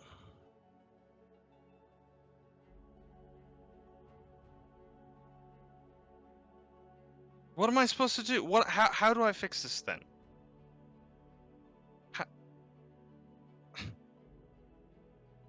August, how do I fix this?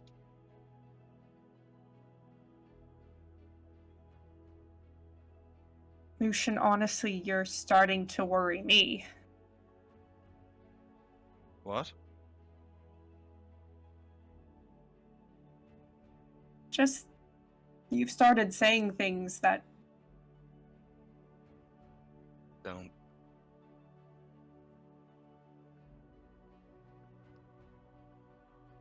Don't compare me to him.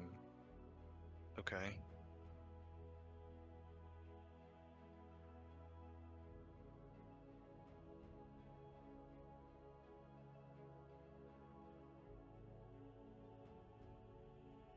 I try very hard not to be him, and what I let show a little bit ago was what I fight against, and I did it to win.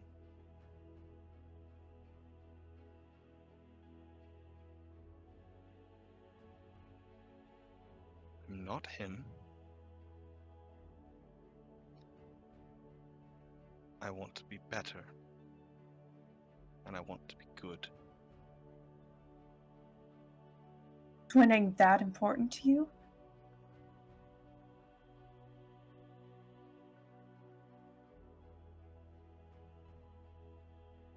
If I don't win,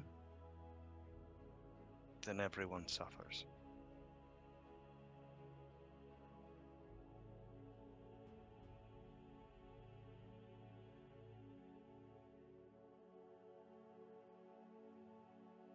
What you said about Eleonora.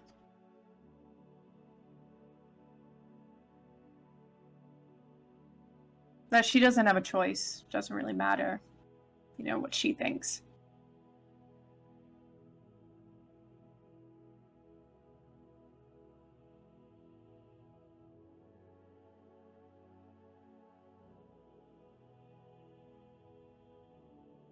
I want her to have a choice. Yeah. I think I do. You think you do? I'm confirming that I do. So, yeah, if she wants to break off the engagement, that's fine. I'll still keep terms.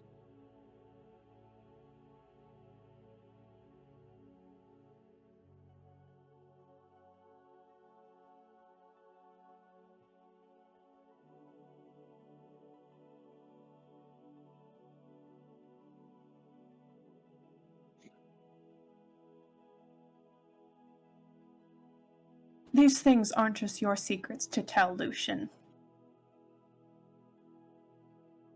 I didn't mention anything about you.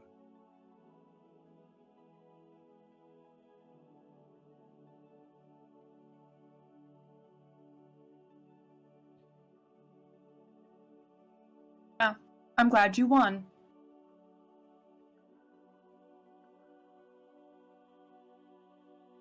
Even if you can't see the things you lost.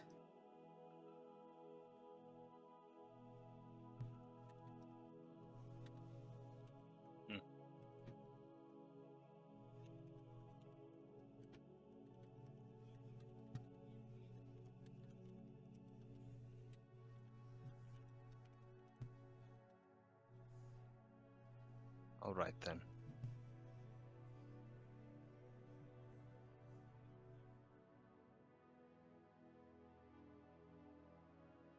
I'll think on that.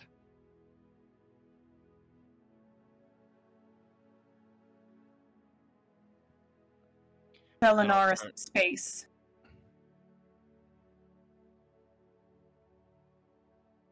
I'll turn and I'll go find a room. Okay.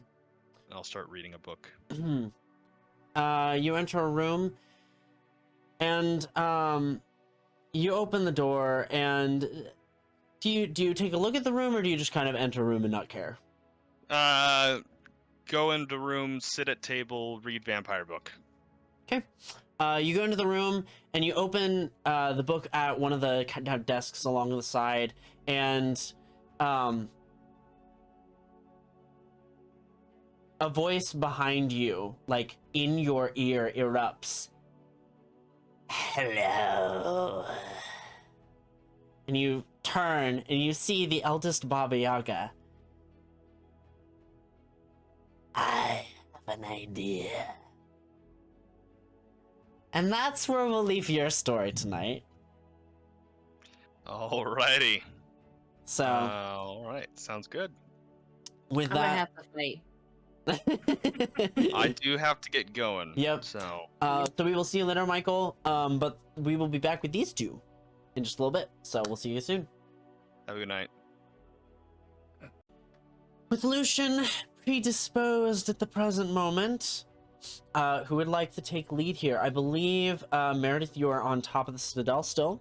And August, you just got done talking to Lucian. So maybe sticking with August since we're in that scene, what would you like to do?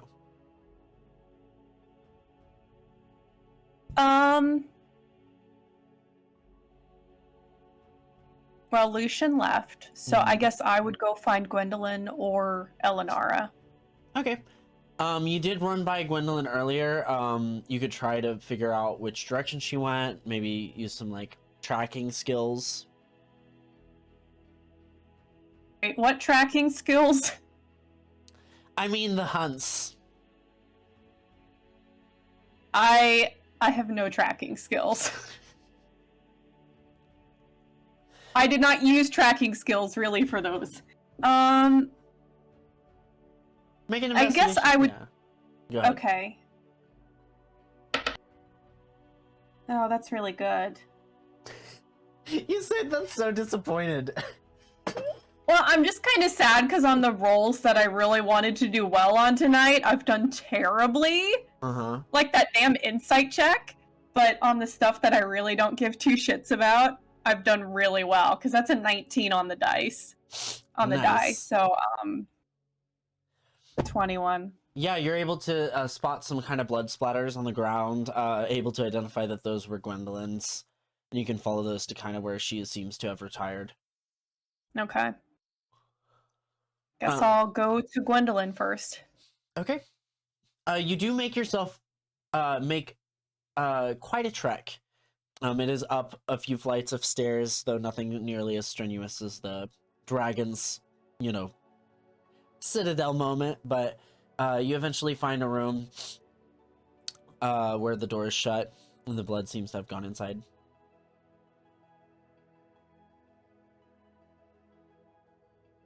Try the doorknob. Okay. Doorknob does seem to be locked. I knock. Who is it? Better fucking open this door. You hear some rustling and some sheets move around, and then the door clicking, and Gwendolyn opens the door for you.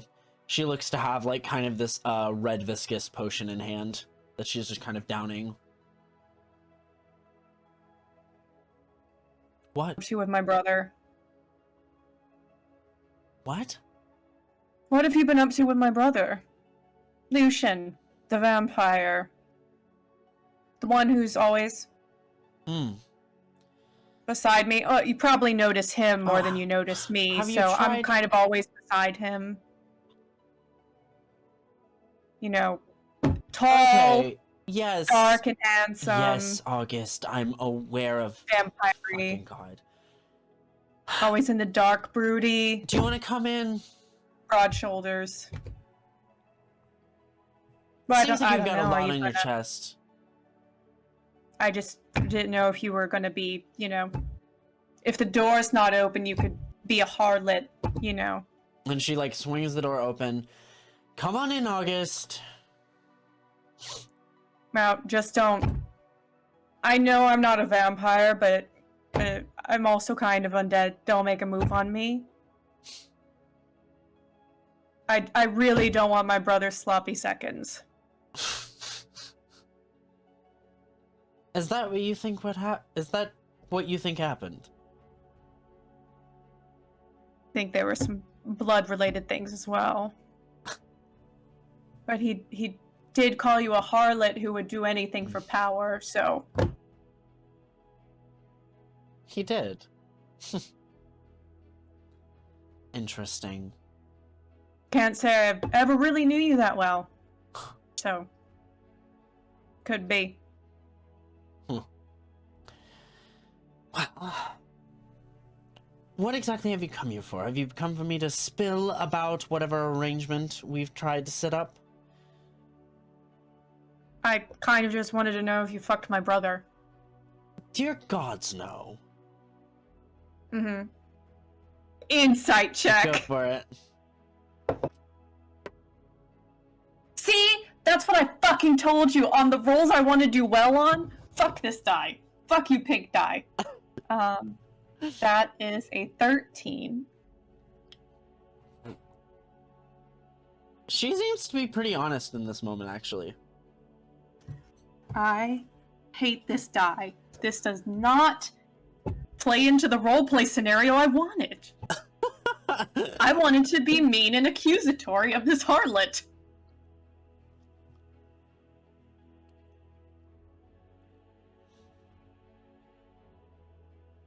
Look, nothing happened between your brother and I. Nothing at all. That's why you're a harlot who would do anything for power. Got it. Yeah, because he just says those things. Hilarious. Doesn't I love he? it. Love it when he talks about women like that. All the time. Look.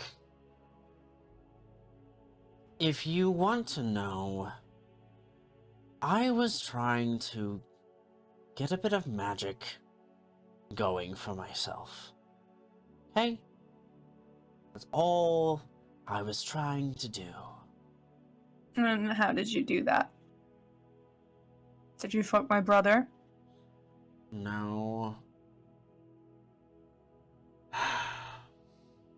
Did you let him bite you in the inner thigh and suck all your blood? Made an arrangement. He wanted blood as part of the arrangement. I obliged. He bit me on the wrist, here. Fang marks, very modest.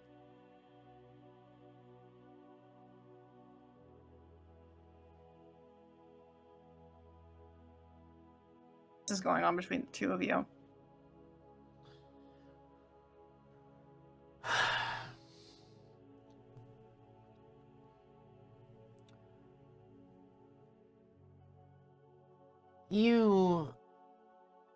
We didn't spend much time together in school. But I spent a large part of my childhood trying to learn magic. Okay? Grow up in the Fae, it is kind of standard. And I never got the hang of it. So, tried to get it from Lucian, tried to take some of his vampiric energy, and it didn't work. Fuck would you want to be a vampire? It's like way more drawbacks. It's not even like fucking real good magic. It would get me started. It's like a spark. Like a fire starter. Once you have the beginning, you can run with it. Feel like that's not true. If I were to do it in the right way, with the right rituals and the right manner, I'd be fine. Be able to make something work for myself. But it's not a flawless process, but it's something. I feel like you're getting blinded and it's making you fucking stupid.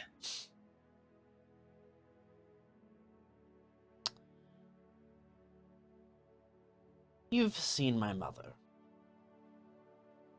Who's your mother? Lady Shweethall, did you not see the resemblance? To be honest, I wasn't looking at her face. I am the heiress of the Dusklit Citadel, and I do not have magic. Okay, you really are going way too far ahead. What the fuck is the Dusklit Citadel? It's where you are. It's this particular corner of the Feywild. And the lady with the sheer dress is in charge of it. Yes. And she's your mom. Adopted, but yes. Then why would there be a fucking resemblance? Some sort of Fey magic. It's complicated. I don't entirely know or honestly remember everything. But I know there's a Did reason you that go to I an look like all-girls boarding school? It was one of our attempts for me to learn magic. It was one of the finer schools. You went to a human boarding school to learn magic. We tried several Fey tutors and that didn't work, so... Seeing They're as humans. I was mortal, we thought that would be the best option.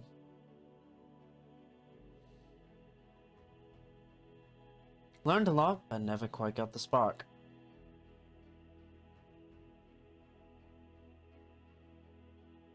And you can see kind of around her room, like there's a cupboard that actually matches exactly the cupboard that she had back in her location in Camelot. But there are lots of little trinkets around that you can tell just by looking at their magical.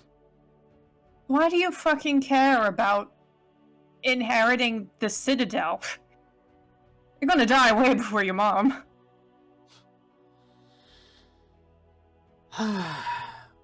Not exactly. She's fucking old. As long as I'm here, I don't age like normal. You look the right age you should be to me. That's because I haven't been here in a long time. I've been out in the field, shall we say, serving as sort of a field agent. Had to find a use for me somewhere. And she kind of flicks something off to the side carelessly. So you can die faster. Got it. It's not like I had a choice. Oh, that wasn't judgment on you that time. That was judgment on whoever sent you.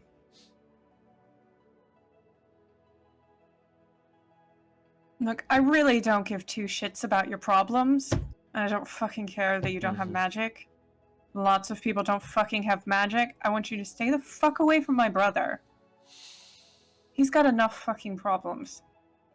I don't need your red-headed harlot ass coming anywhere near him.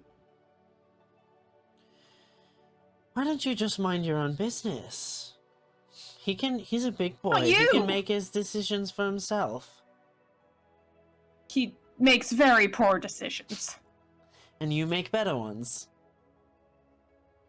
I wasn't comparing me to him.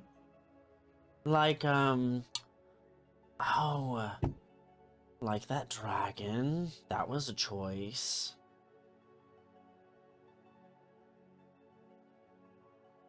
Speaking of which, there's a very interesting... There's a very interesting figure who would be very, very intrigued to know more about you and that dragon and the arrangement you had.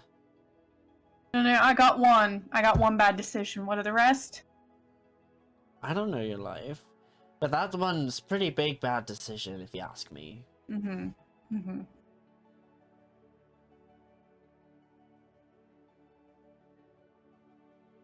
I'm here to protect my brother. It's got nothing to do with my fucking decisions. Well, you can be you sure. You can keep your claws out of him. I'll let your brother come to me. I won't specifically avoid him, but I'll let him make the choice. I have a fairly good feeling that I know which one he'll make.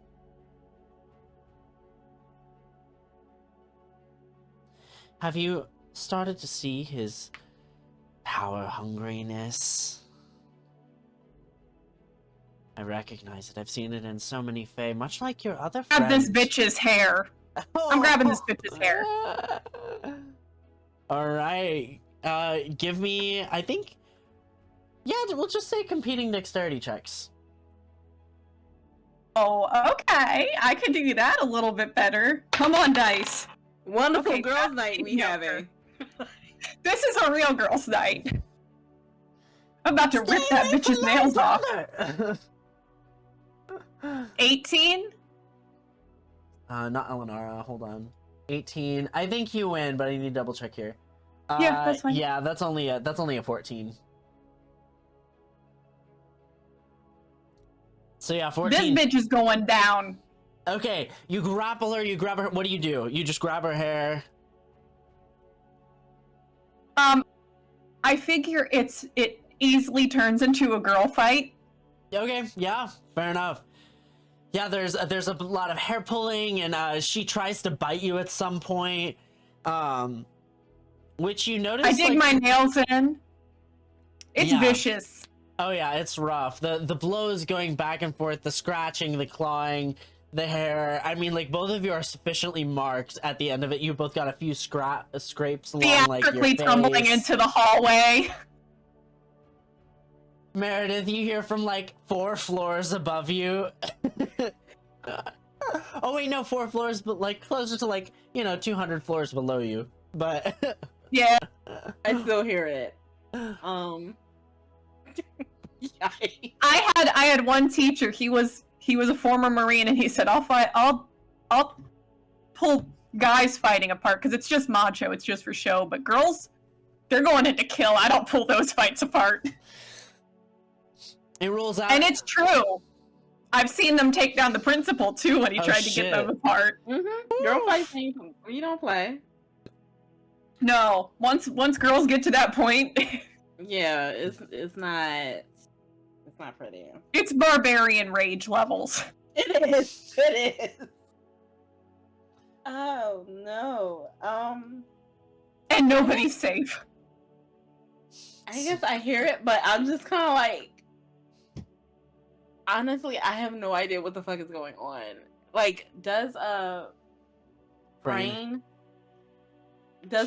seem to like pay any mind? If he's not paying any mind, I'm not paying any mind. Frayne seems to like be, invested in weaving this curse.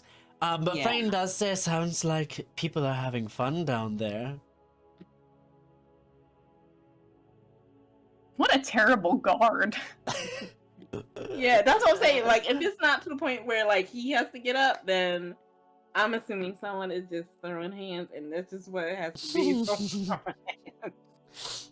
The fight goes on for a while. I imagine you guys hit a point where you kind of need a breather, and I imagine you're not strangling her to death, but like just getting out a ton of fucking anger. Or are you trying to kill her?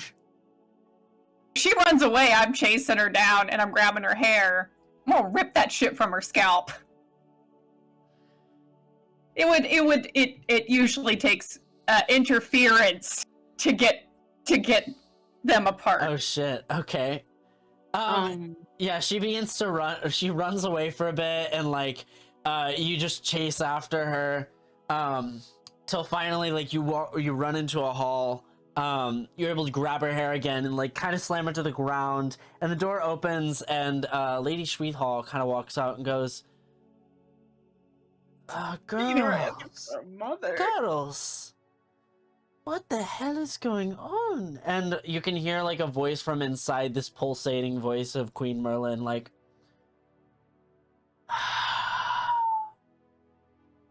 "What's going on?" Kill your fucking redheaded harlot of a daughter.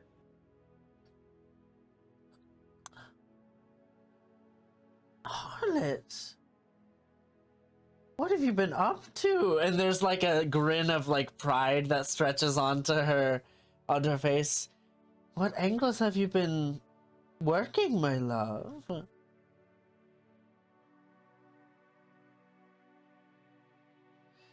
Gwendolyn's like, nothing yet. And then, like, there's this moment where, like, she looks to Gwendolyn, and she looks to you and goes, and looks back to Merlin and goes, enemies to lovers? Is this a fantasy? No, I'm gonna fuck your daughter's shit up. Cause she's trying to fuck with my brother. You're using a word that I typically associate with other things, I think, to mean different things than I'm thinking. It's a fucking curse word. Thought you Faye knew a thing or two about words. We do, but we tend to make words fit our purposes in the very moment. How about this one? Fuck you and your fucking daughter. You're very aggressive. Are you really sure you want to be doing this? And from there, she steps forward, and she, like, grows about 6 inches in height. Her, like, skin becomes almost, like, translucent, and you can see, like, some of her organs and some of the inside of her body. And she, like, reaches out towards you. Is this really what you want? A fight? I need you to make a wisdom saving throw. I really hate that August gets this deep into this kind of stuff. I'm feeling my promise. Whatever magic they have with promises, I'm feeling it. I'm like, oh shit. Okay, that's 17. 17? You succeed. There's a presence of fear coming off of her. And like her hair lights on like fire. And there is like the green eyes that she has turned into like green flames. And she just like looks at you and crosses her arms. I'd be very careful what you do next, dearie. I'm not scared of you, bitch. Oh wait. I'm getting that sense. Yeah. I'll write up a I new think I character need. sheet. It's I fine. think I need to head down there. I think Meredith Yeah. is like. I would say, yeah, All right. you get the hint. And You we'll get the say, danger alarms. and Yeah, that promise is like going up her arm, like kind of like thorns, and kind of pricking her, and she's just like, "Okay, I gotta go." yeah, absolutely. And Frayne also is like, oh yes, it does seem quite more serious. Go take care of it. I'll be here for when you return. I head on down. I run. I'm kind of like skeeting, like you know that run you do down the stairs, but you're kind of like Yes. falling instead of run. Yes. I imagine it's like really dramatic with your dress, which I don't know if you changed out of. No, Oh, you I did- changed Oh, out. okay. So there's no Oh. like billowing Snape cloak behind you as you. Oh. Well, it's my robe, so we Oh, are kind of true. running down, kind of using my acrobatics, my little monk shit, to try to like get down there faster. Yeah. So back to August. She takes you and she like grabs you by the scruff of your shirt. Why don't you come with me? And she begins to pull you. You can make a check to escape it if you like. Oh yeah. No, I'm trying to get out of that. All right. Would that be what kind of work do you want? It's gonna be athletics. I hate you. Oh no. Oh no. No. Have natural one? No, not a natural one. It's a 3. She pulls you down the hallway and kicks open a door, and you just hear this just this empty canned wind sound. And there's like maybe like a 2x2 foot platform and then a pit that you don't see like the bottom of. And she kind of pushes you up to the front and goes, you know, this is one of my favorite punishments. You fall it. until I don't you care. die. Throw me down the pit before I have to listen to you anymore. Make a deception check. Well, or make a check. I feel like that's a deception check.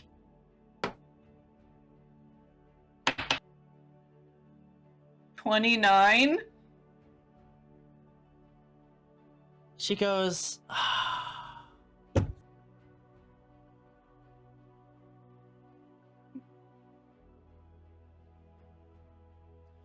that's unfortunate. She throws you into the pit. Meredith, you come bolting down the stairs, and you see that Lady Sweethall is like in this weird kind of translucent, some of her body organs are exposed, in this weird archfey form, and she looks back to you, her eyes flaming, and says, you really should have taught your guests a bit more courtesy.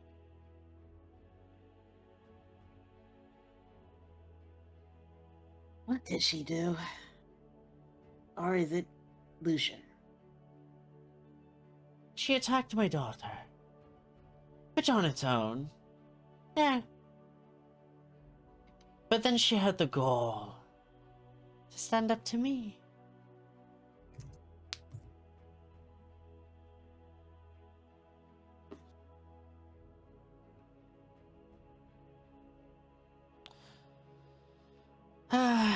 She's now falling down the bottomless pit. It is one of my favorite punishments. No harm will come to her except a slow death. Just aging. How many years does this elf have left in life?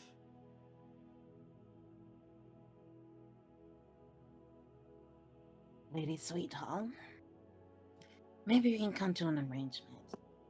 She has a mouth on her, as you notice. Clearly. Sometimes that mouth often leads her into things that she's not quite understanding.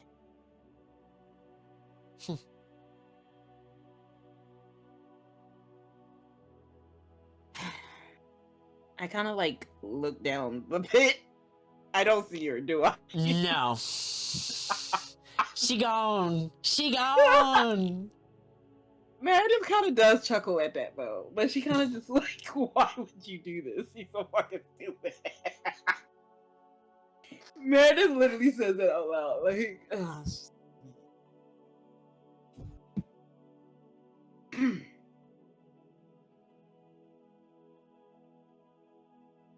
What can I do to make this up?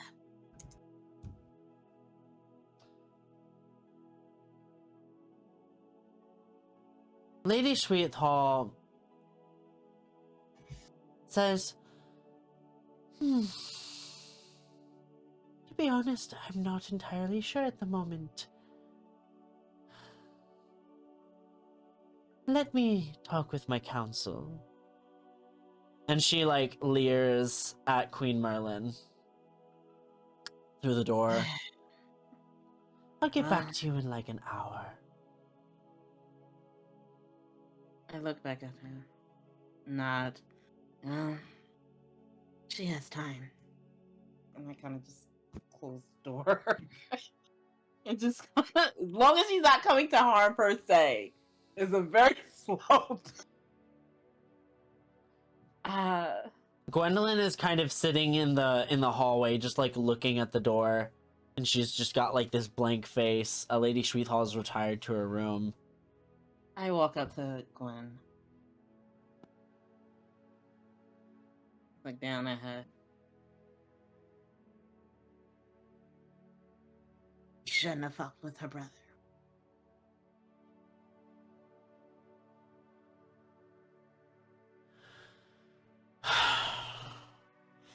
Do you ever want something so bad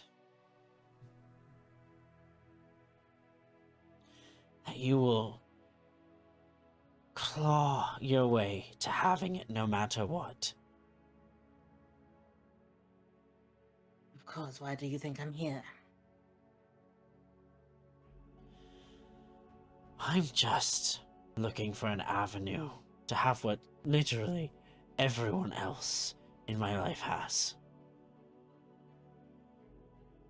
Magic? Yes. I thought Lucian could give me just a bit of it. Lucian?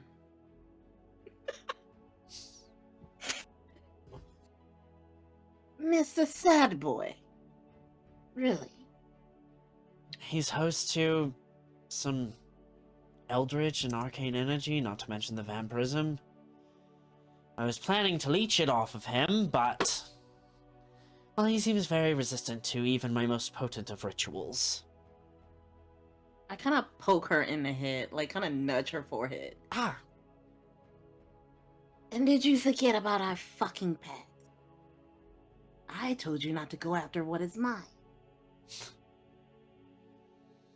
you told me that the favor could not be about anything that was yours. And I wasn't aware that you considered them your property. Of course. He is mine. And so is she. The one that's casually falling in an abyss. Okay, well now, you can't expect me not to defend myself, can you? No, I actually thought that's actually funny. A good fight is fine. But, Lucian.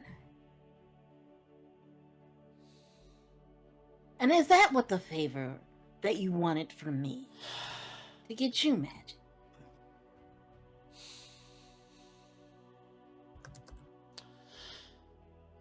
I wanted to find some other way around that.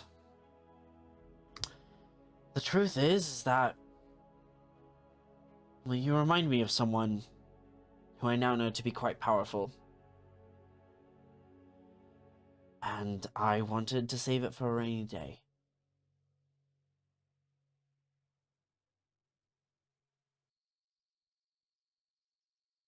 I'm glad that you see me as powerful.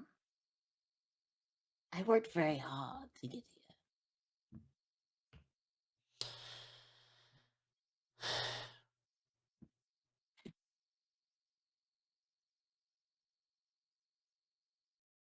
Use what you got.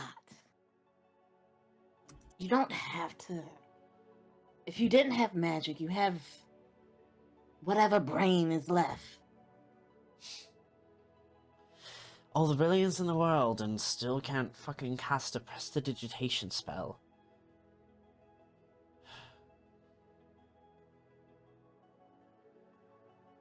Regardless, this wasn't supposed to happen.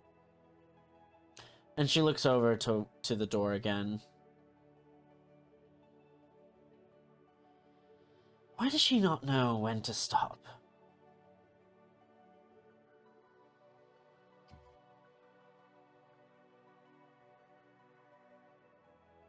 It might be the death thing, you know.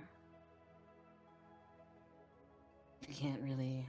If you died once, you come back. Maybe that you're not really afraid of it anymore.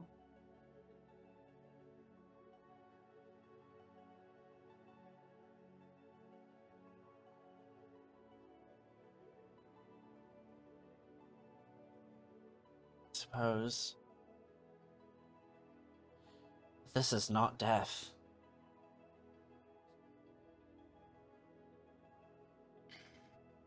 No, but I have to clean it up so she doesn't. At least get her out of it. Probably later. She does need to learn.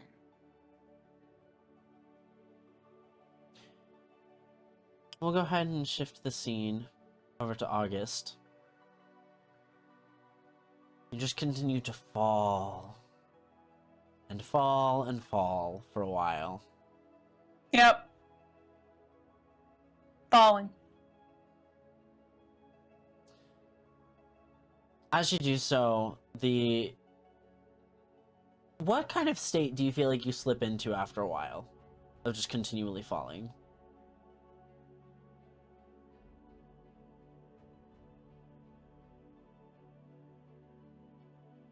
Don't know. That's a good question. What would somebody do if they were falling for eternity? I guess into a space of like comfort, I guess. Like kind of like, well, eventually the panic would subside and then it just kind of feels nice on the wind. Falling feels kind of nice, until you hit something. Fair enough. Falling sensation is nice. Yeah, as you begin to reach terminal velocity. Acceptance. Terminal velocity. And acceptance of your situation. What sort of things begin to play out in your mind? Well, I think the first thing that I would be thinking of is that it was worth it. Because she is a bitch. While I'm still mad. No,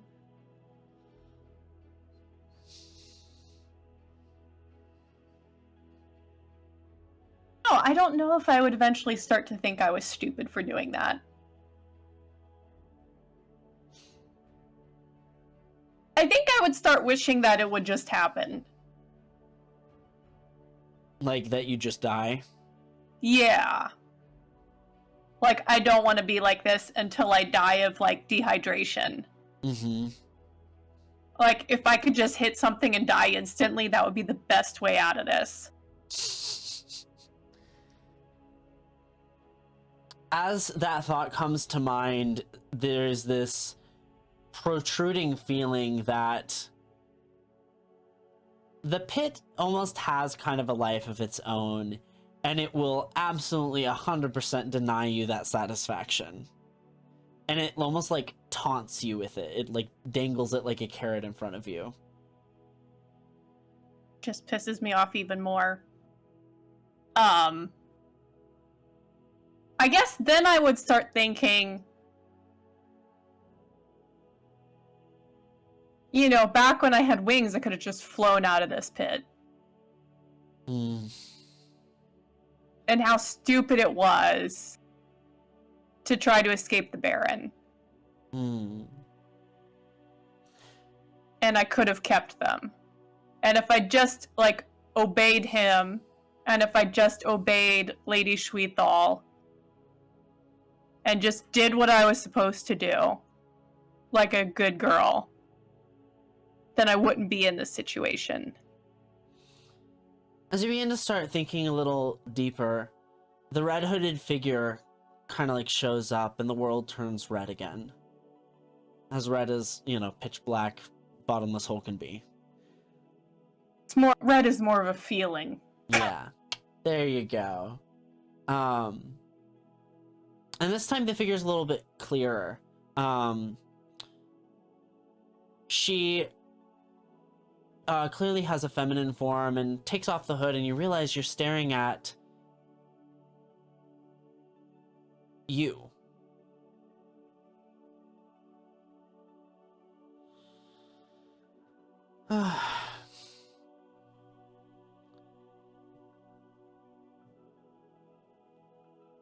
Not quite what I imagined.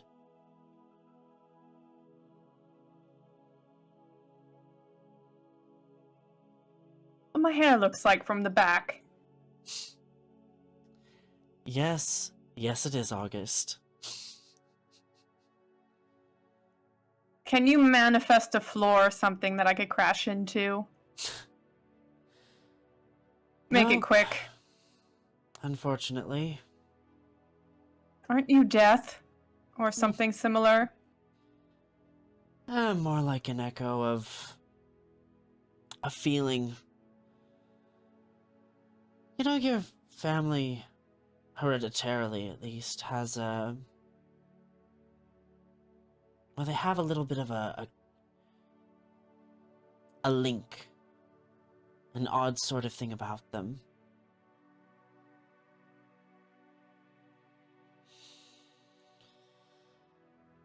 It gets passed down to all the matriarchs, all the women.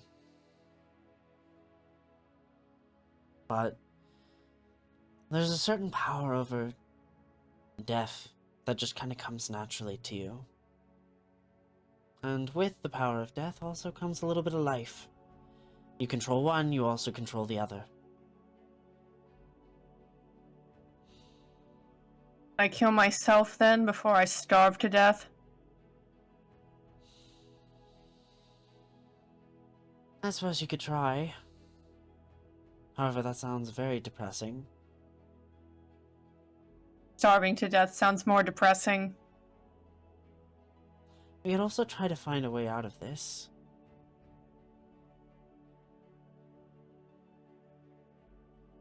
I don't fucking know who you are, because you're certainly not me. Far too much the optimist. There's no fucking way out of this. I don't have any magic that does anything except kill things. It apparently heal vampires. It's not like a sword ever solved anything, not that I've got that with me.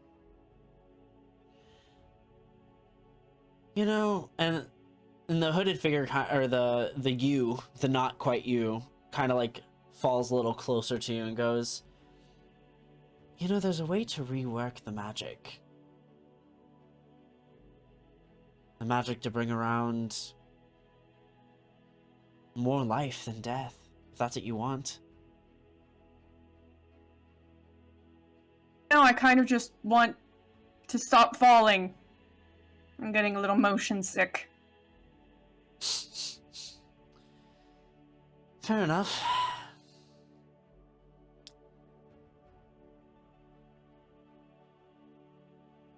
She begins to kind of like close her eyes and says,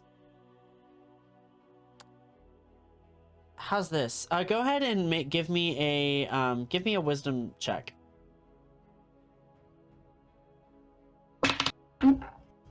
Hold on, I gotta re-roll that fell into my lap. Oh, that's not bad. That's an 18. Okay. As you're falling, you begin to feel yourself slow. And eventually you feel your feet rest on the ground, and the not quite you stares back at you and goes, "You're still falling, but I've been able to suppress the senses for a bit. Or rather, you have." So, I'm still going to just die, but I don't have to feel like I'm falling the whole time? Yeah, depending on how you handle this. Well, depending on how Seems other much people handle this. more depressing. Don't really want anybody else to handle this.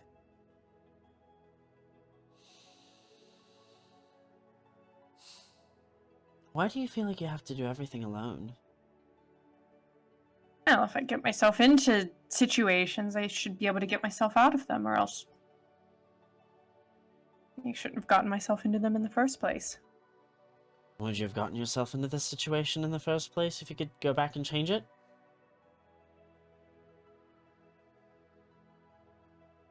Well, no, I definitely don't want to die while falling for eternity.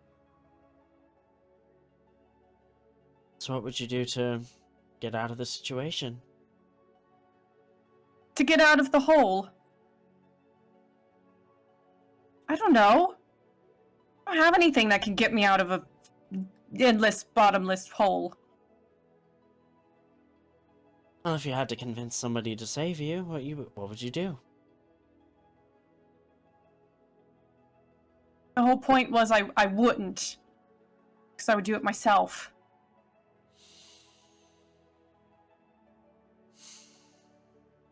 I mean, you could always approach the person who caused it to happen to you. Yeah, I kind of called her a couple names and then dared her to do it. So...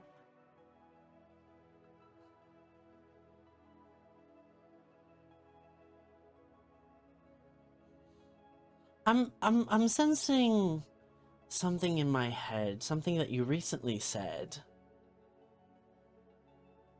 I think you said it to your brother.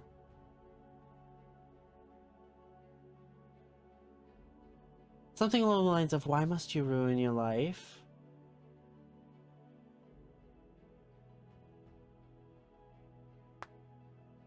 Not ringing a bell.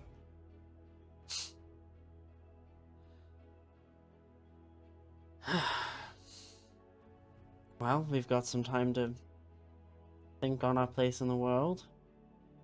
Or its not place. We. Yeah. You could say I'm in service to your family. And you are the last living relative, so...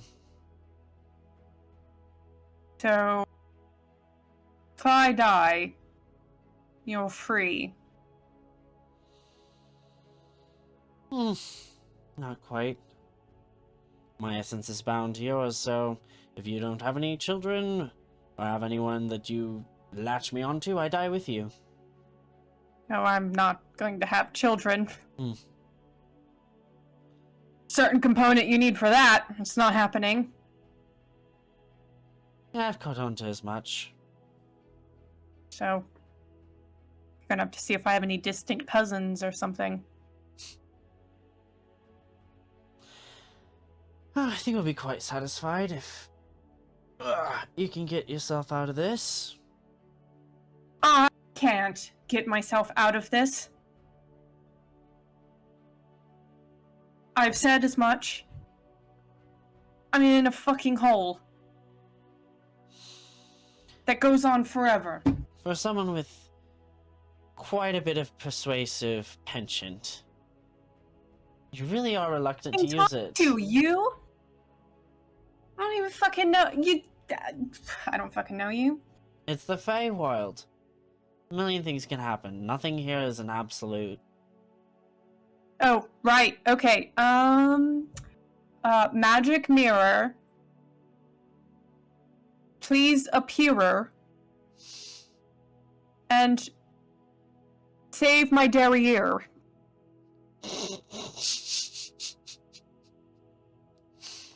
Yeah, nothing happened.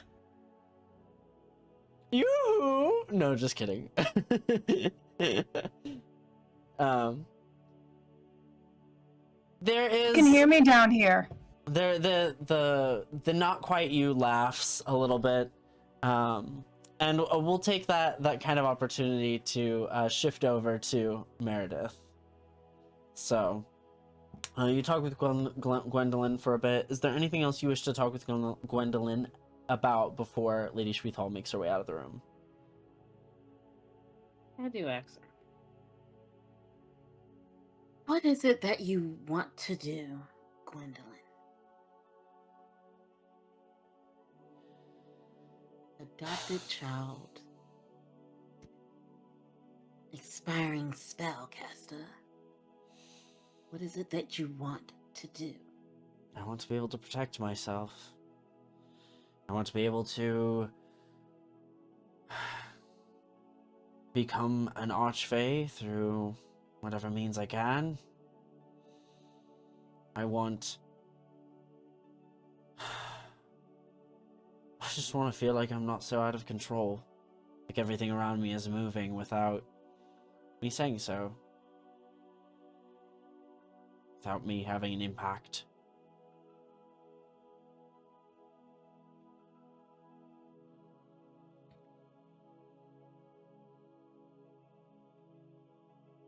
And you are willing to sell your soul to Lucian and change everything about yourself. I feel like selling a soul is something you would have to know how to buy a soul to do, and I'm not sure he does. But, I mean, better to sell your soul to someone who doesn't really know what they're doing than to someone who can take full advantage of the situation. I.e. you. Mm-hmm.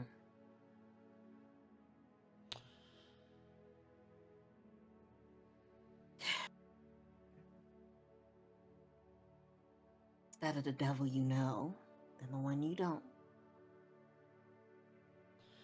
Precisely.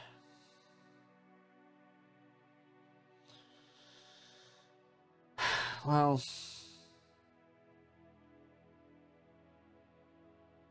I presume you're going to be making a deal to try and get August back. Unfortunately. I will tell Or you, maybe later she has to suffer for a bit. Lady Shweethall can be quite nasty with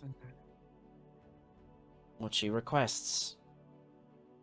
She kind of begins to walk away, and then turns back and says, and it's not necessarily a ravage on the mind or the body as so much as the heart.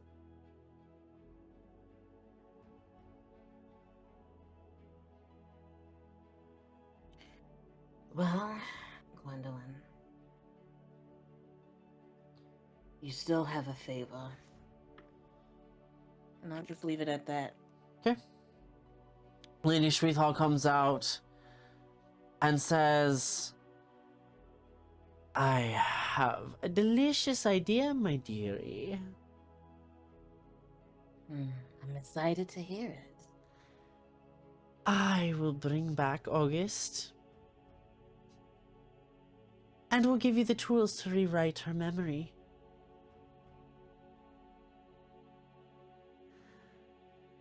Why would I rewrite her memory? Oh, well, that's part of your deal. It's dirty work I have no interest in doing, but for you, with somebody who wants her alive and well, just a little bit of erasure and replacing. Is there a specific memory you want to erase? So many options. I think rather I want to implant a memory. What is this memory? I think I want her to believe that she is best friends with my dearest Gwendolyn and owes her everything.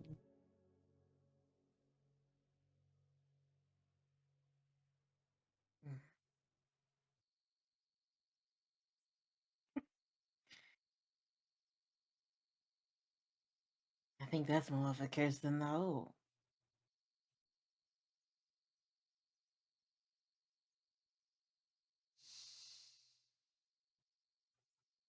Gethel has had her own brand of curses for quite some time. Perhaps you could help me create a proper curse with this memory. You want me to curse August? I just want her to suffer. Help me come up with a memory that will make her suffer, and she can be pulled back. Make her desperate.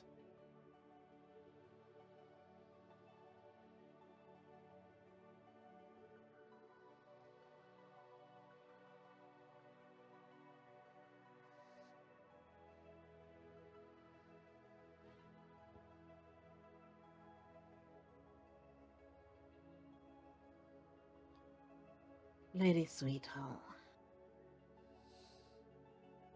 I'm not sure the lifespan of August. It was cut short before.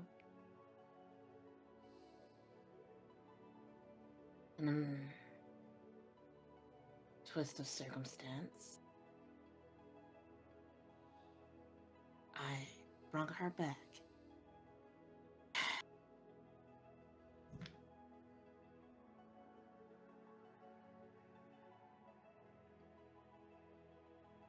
I kind of looked down the way towards where Gwendolyn was.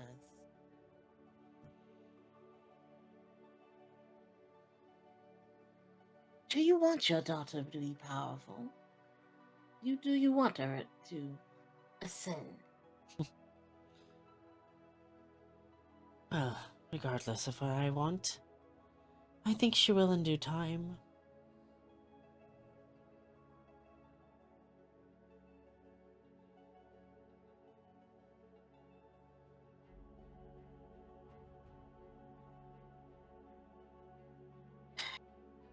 She doesn't have magic.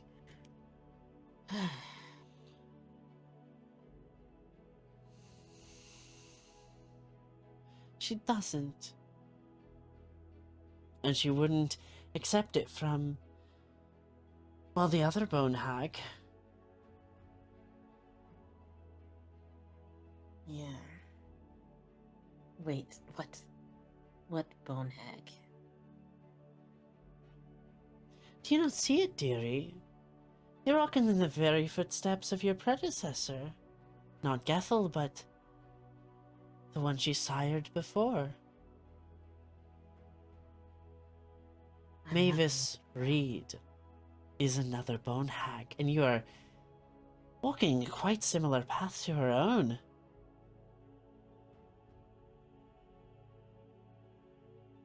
I'm nothing like her. Of course.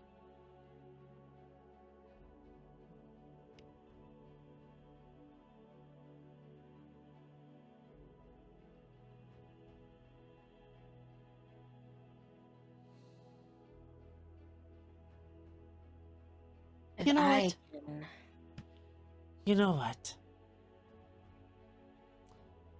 Do what you will. I will not interfere if you think you can save August. I'm interested to see what may come of it.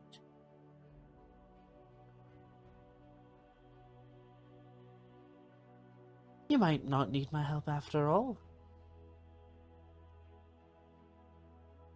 And she looks at your shadow.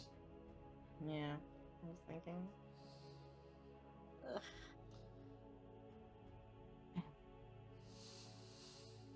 We'll see. I must have time to think upon it. All the time in the world. Until you don't. Have it, that is. Oh, Tiro, look at the time. I must get back. Enjoy your night. And she shuts the door. Meredith, like, kind of silently screeches.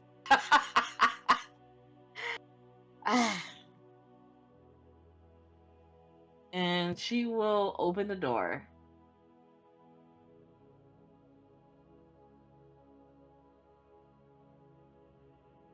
And I will... Let's see what I can do. I'm going to see if I can even make contact with her first. Okay. I am going to cast Whispering Wind. Mm-hmm. And I am going in the direction of the hole, like downwards. I'm assuming she's falling down. Okay. Or up. Mhm. We don't know. And she will say, August, you are causing way too much trouble to be worth it. Respond so I know that you're still breathing. What is the range on Whispering Wind? How does that work? It is 1 mile. Oh, okay. I really don't know how far she fell. I mean, I'm pretty sure, you know, like, what is it, like 9.8 feet per second or something like that? Yeah. Something. And then terminal velocity. I feel like she would be more than a mile away at about an hour. Yeah. We will say, though, we'll say for narrative's sake, I assume you don't have the sending spell. No. No.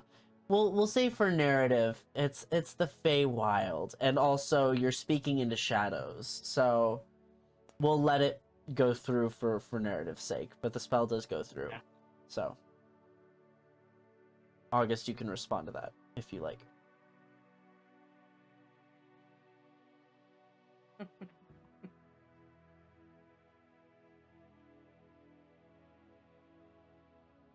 Mute it, muted. love.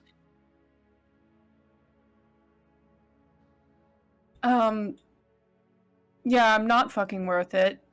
Don't worry about it.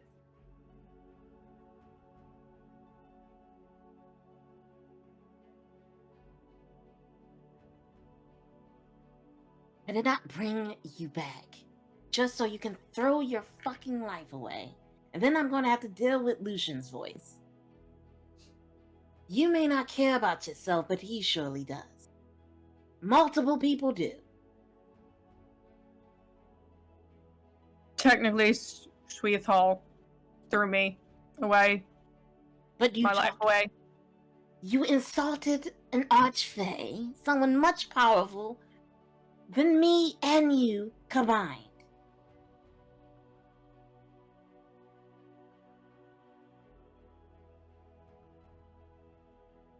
Yeah, it was stupid. I don't care about beating up Gwendolyn. That's whatever. But you're going to have to work with me. Or do you want to die? Because tell me now. If I die, I want it to be fast. I don't want to starve to death while falling. So you don't want to die right now, is what I'm hearing. More along the lines of, if it's going to happen, I'd like it to be quick.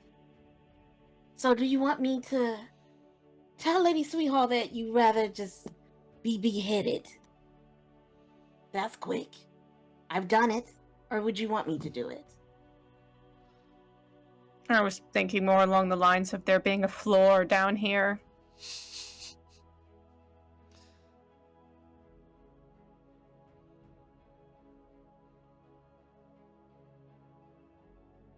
Do you want to get out?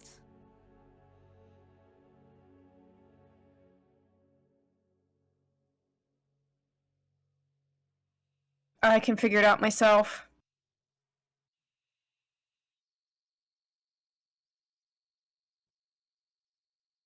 Let me know Actually, I probably won't be able to help you later. You're falling most likely out of my range.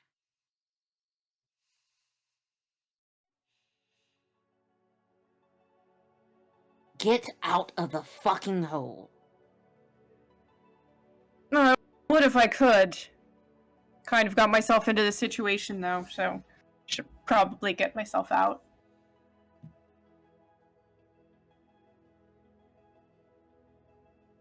August, did you come back from the dead on your own? Oh, but it's not like I asked to be brought back from the dead. Someone made a deal. So would you rather just return back to the ash?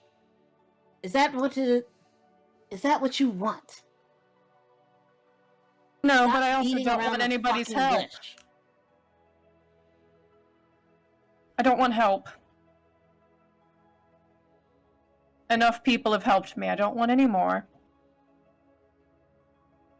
Can I insight check her voice to see Yeah. what is it? Is she hiding more things from me? Make a check against each other, bitches. Let's go. I do not have advantage because she's not in my Oh weapon. shit, come on. Oh man, that sucks. 21. I don't think I'm gonna beat that. Hold on. You're pretty good. That was an lying. 18. Okay. What is your true feelings? I think... No, she really doesn't want to die.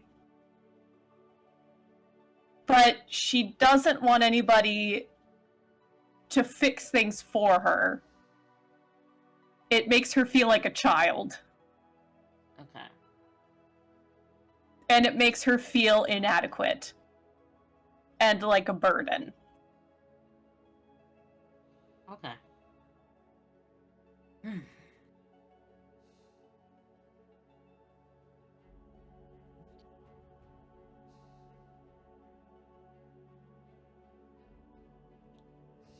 god, I might do something so fucked up.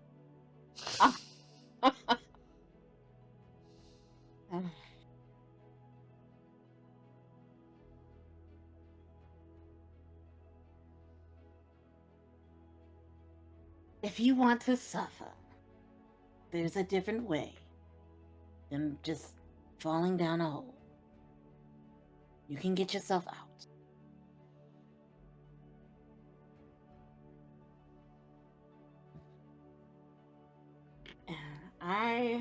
Let's see how this is gonna work. I'm not quite sure.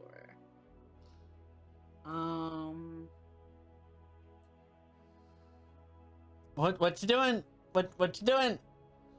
Yeah. I am going to try. I'm going to try to send my shadow. I'm going to see if I can connect with hers. In this pitch blackness, this abyssal void. Now remind me, does your shadow detach from you via mechanics, or does it just stretch? I think it stretches. Okay, that's what I Yeah, thought too, it but I wanted to... stretched. Okay, cool. So the shadow stretches, and you let it stretch for a while, and you can feel. You almost can feel like the viscosity of whatever darkness your shadow is having to stretch through, like from remote. I do need you to make a check to see if it's able to pierce through. I think Arcana makes a lot of sense. I think that's what we've been using for your shadow checks. Yeah. Okay, let's see.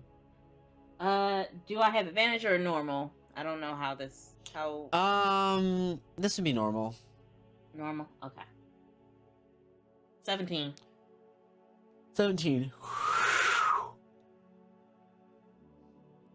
Your shadow successfully pierces the veil. And you can feel this like bullet shooting down, almost this like rush of wind, which almost you can feel through it. And at some point the shadow begins to almost like stretch so far that it feels like it's going to snap soon. Do you keep going? I don't want to lose my fucking shadow in this. Yeah. Ugh.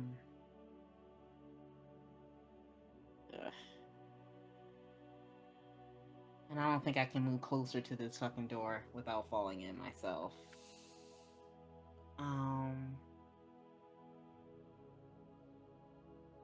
Let's see. Can I? Ugh. Can I try to extend it with Mage Hand? Can you try to what? Extend my shadow with Mage Hand. Kind of bolster it. Okay, so yeah, we'll say you're concentrating on it now. Yeah, go ahead and give me an Arcana check with advantage. See how much farther you're able to get.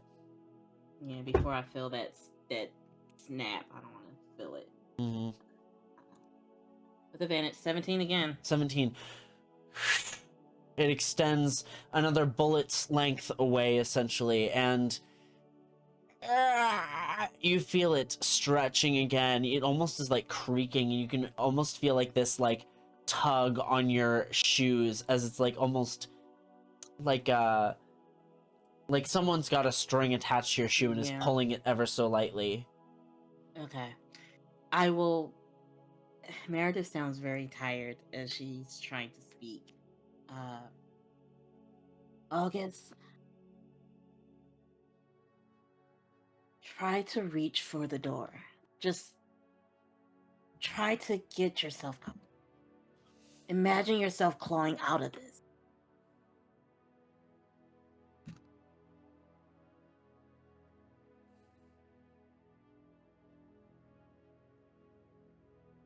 Going to do? Oh, I can't hear you. What you say? What good is that going to do? Just try. I imagine myself clawing out of the hole. As soon as you start to think about what it would be like to climb out of this hole, the hole like creates this feeling of just like absolute imprisonment around you. I do need you to make a saving throw. I think this would be a charisma. Okay. That is a good roll. And with charisma, it's even better. It's 22. 22. The oppressive energies that begin to smother you, all of a sudden you begin to sense almost a kinship with it. Oh god, now I want to stay in the hole! And like, there's something about the energy here. There's something very old and ancient about this magic, and something about you is grasping onto it. And the red figure appears again and goes, "Will you accept your power?"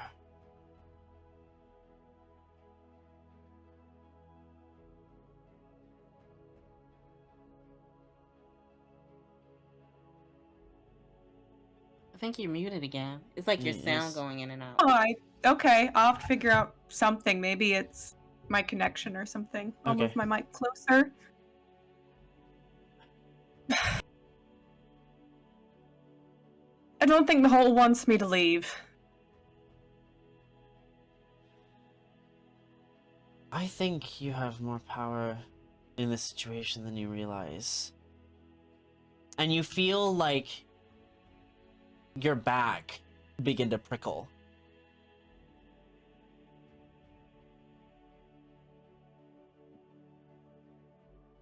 Okay.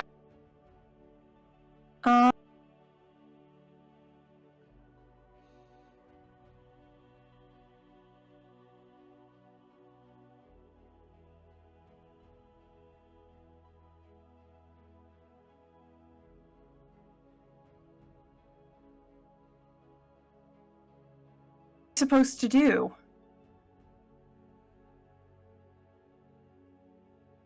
Make a claim. In what?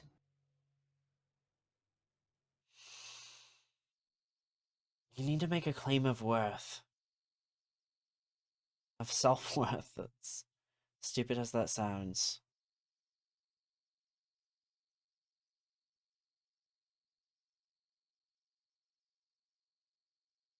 Very cryptic. Well, I have been passed down from your ancestors. And that's why you're cryptic. More or less.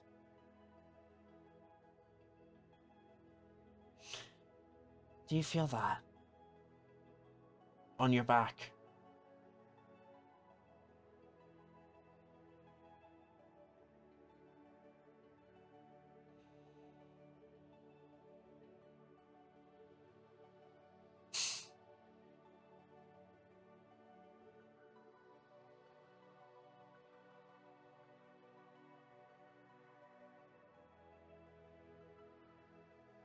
This is Listening. old magic.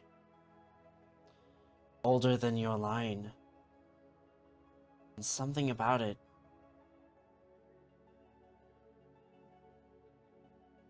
is claimable.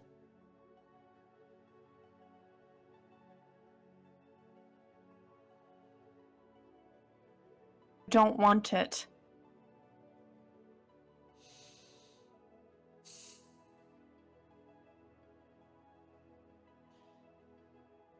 With that,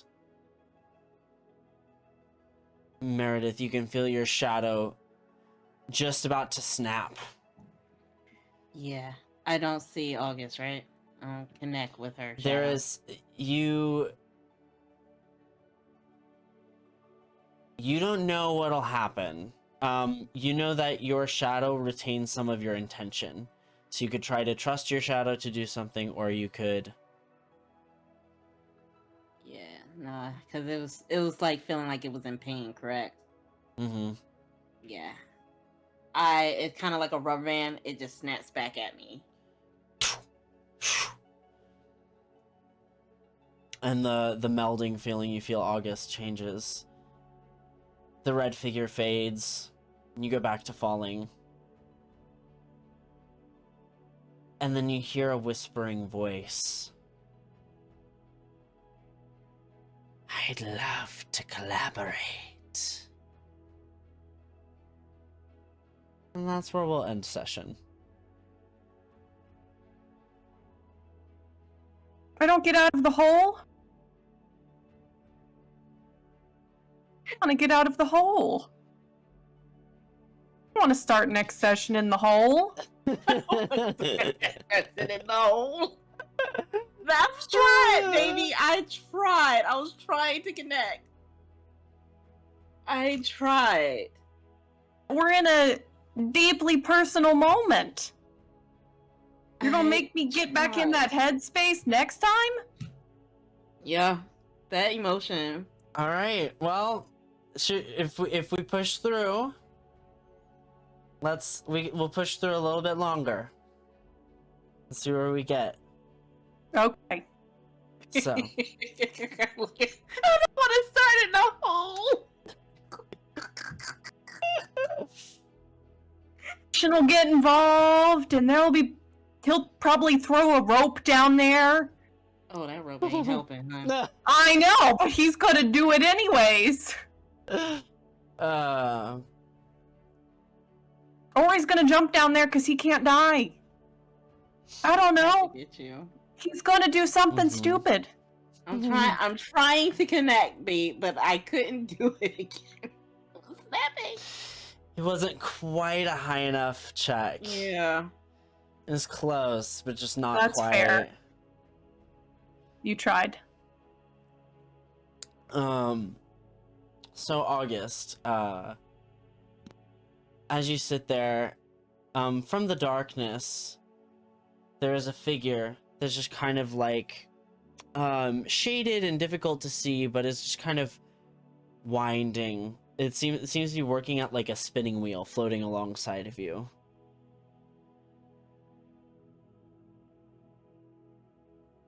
Your thread is very messy.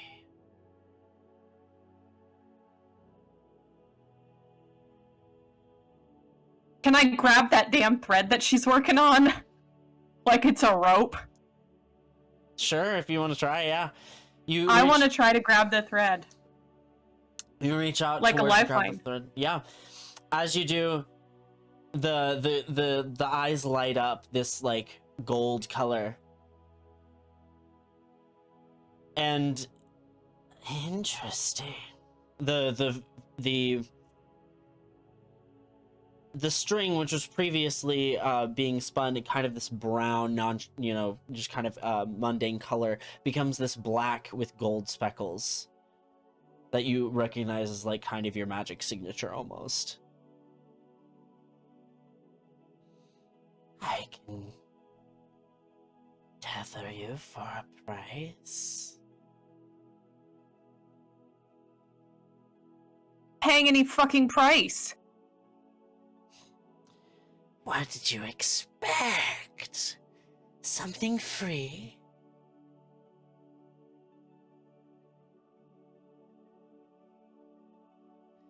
Life has consequences. Fucking lived that.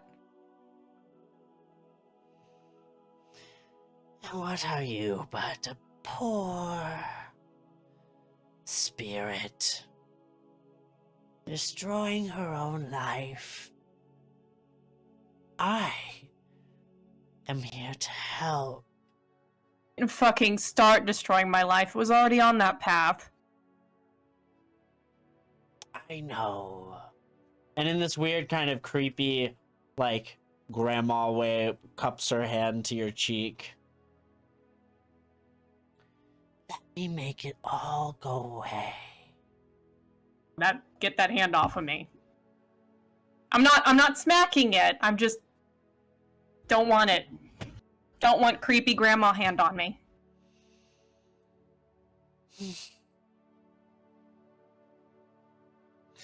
Yes, and she begins to like look at your thread. Father couldn't save you, didn't save you.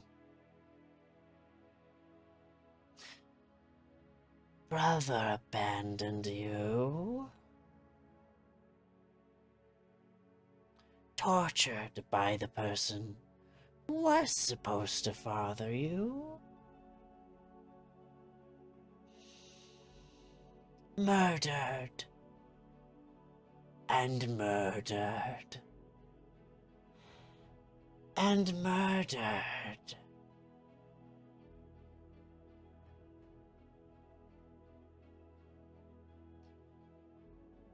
You are worthless.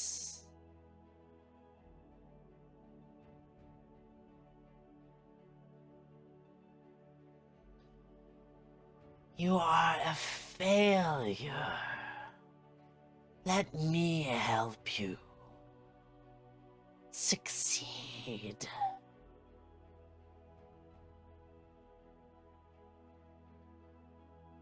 For you.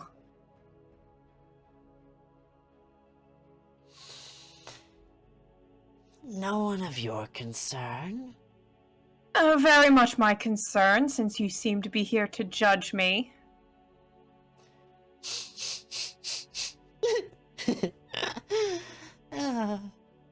No harsher than you judge yourself.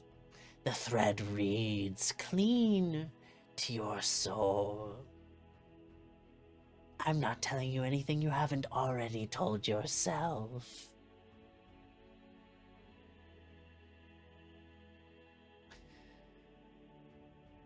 Thread lady, I don't need you.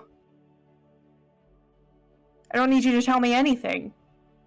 I already know. Yes, exactly. That's why you need my help. That's why you need me to be here to remind you. That I'm worthless. Yes. It is the core of who you are. You can't be you without it.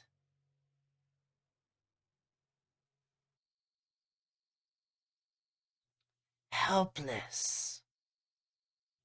And that's okay.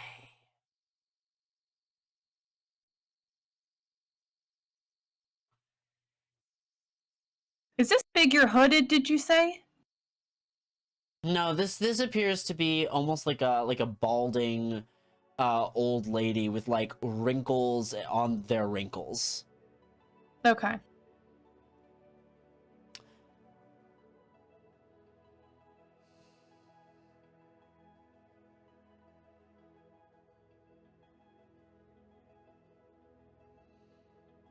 I think I've done some good things.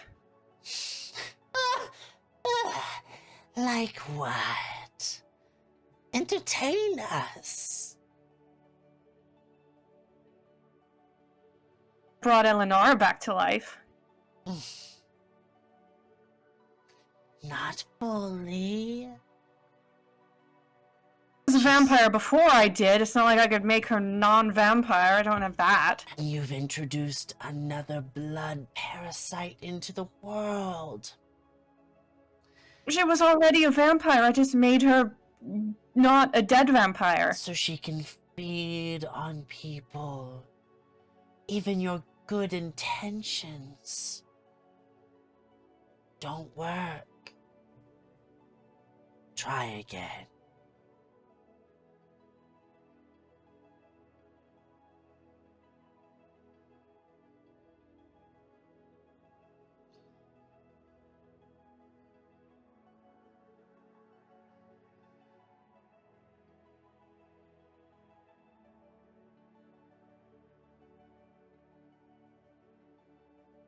Speechless.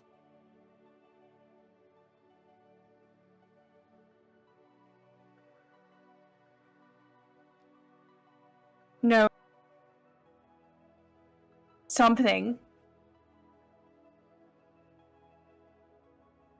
We are waiting.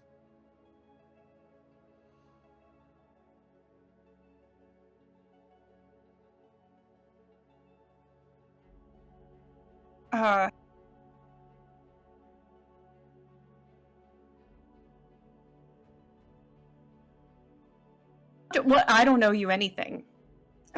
Who are you to question? But you need me. You need me to remind you of all of this.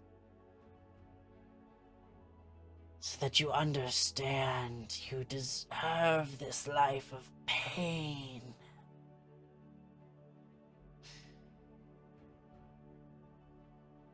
I need you to remind me. I already know. That's it. Just acceptance.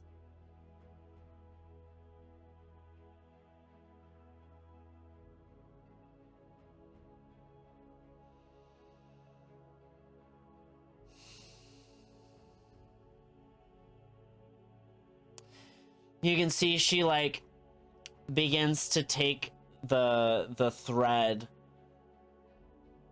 and begins to kind of like sew, like knit your end of the thread into something, and slowly begins to build it up, and you can feel yourself growing weaker.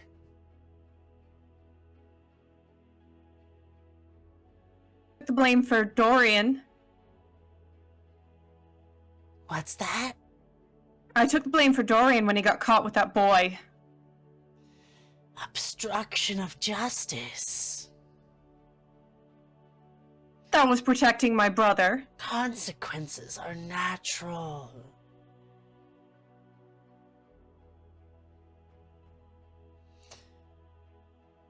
A scarf begins to knit longer.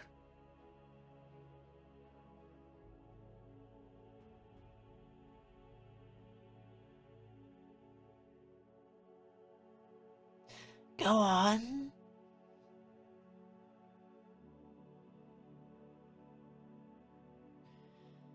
Could do more.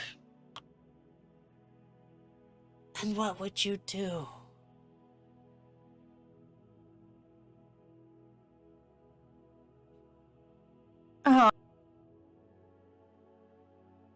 Kill the Baron. Murder? Again? For the greater good. Murder is murder.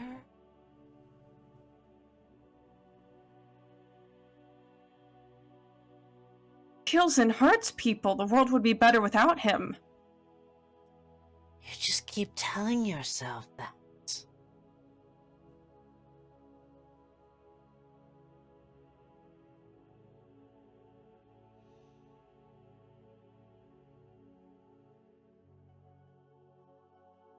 Did you become a nun?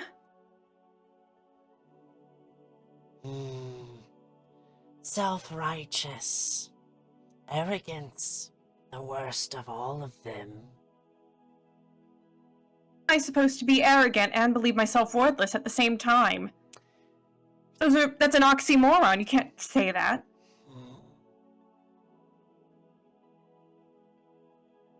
The scarf stretches longer. You're running out of time. Time for what? I don't know any other good things I've done. Well, you're about to be part of my collection. And she holds up the scarf, and all of a sudden you see that it's, like, actually in your shape. That'd be a tapestry. It's inevitable, darling. How do I stop you?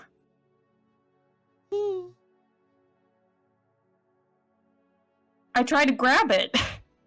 Okay. You grab it. What do you do with it? I try to get her to stop. You start pulling it away, and she grabs onto it harder, grabs up to your wrists and pulls you back and says, "You're already too deep. You already hate yourself. There's no way out of this for you, love." She begins to pull you in, grasping up to your shoulder, and you feel like that arm is limp and paralyzed from that shoulder down. What do you do? I will... Hold on. I forgot what this spell does. What does this spell do?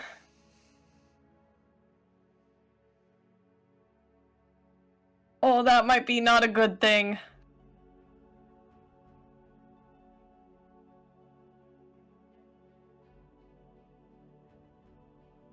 I cast Blight on her. Okay. You reach out with the spell. Black necrotic energy just like shivering through her. And she's I only have necrotic. And what? Why are you fighting right now? What's kicked in for August?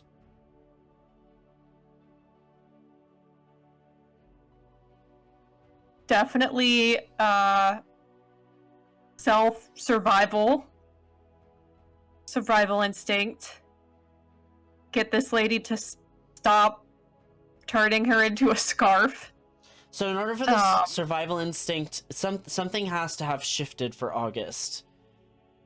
Dramatically, I feel like. So like what is that thing for her? I think there's a significant rising panic that she doesn't want to die. Like, this isn't how she wanted to go, and she hasn't lived the life she wants to live. And so what is the life that she wants to live? I think, she feels like she hasn't really done anything that she wanted to do. Like, she wanted to fall in love, and she kind of wanted to get away from the Baron and, like, live with her brothers and sisters and, be free of the Baron's control and power over her. Okay. So as you reach out and those thoughts kind of rush through your mind, your mental shift kind of happening, these memories of your siblings and thoughts of a future life could be, you find that the black energy strikes out and takes on a white hue. and from the middle of the blackness erupts white radiant energy that begins to streak across her, and instead of like making her bloods pulsate and whatnot, it begins to bind her, and you find that some of the threads of your black gold energy begin to unravel the scarf, and you're able to pull back a little bit more. What do you do now?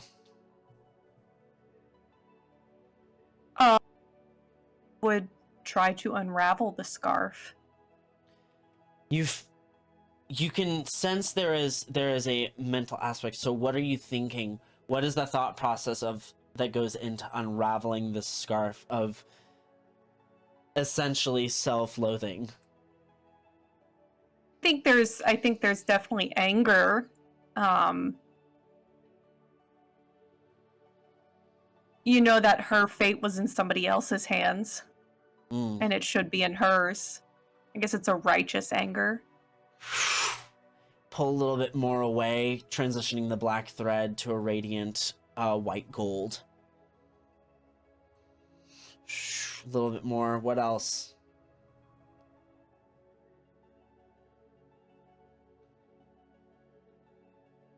What else am I thinking? Yeah, like what sort of claim is August making here for herself? To specify, a claim of ownership or a claim like a statement? More like a statement.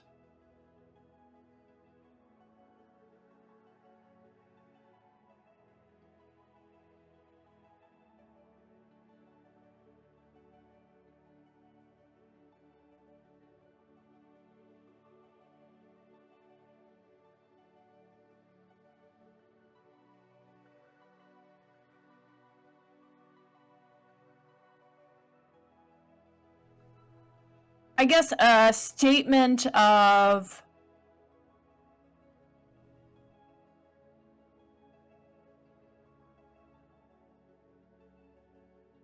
I don't know what I'm capable of. With that, there is almost this, like, with the statement of, I don't know what I'm capable of, you almost feel like there is almost a sense of grace that you're beginning to feel for yourself.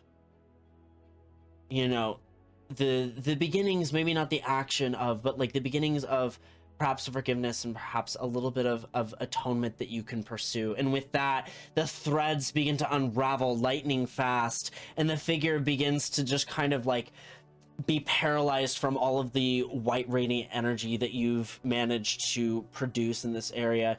You feel the tingling on your back, and there's a white glow that you begin to sense from behind you.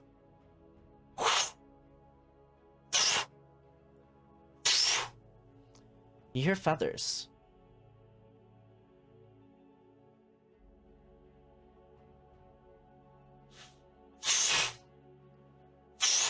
And you can feel yourself rising. Over time, you reach the pedestal where you were pushed off. And I think that's where we'll end session.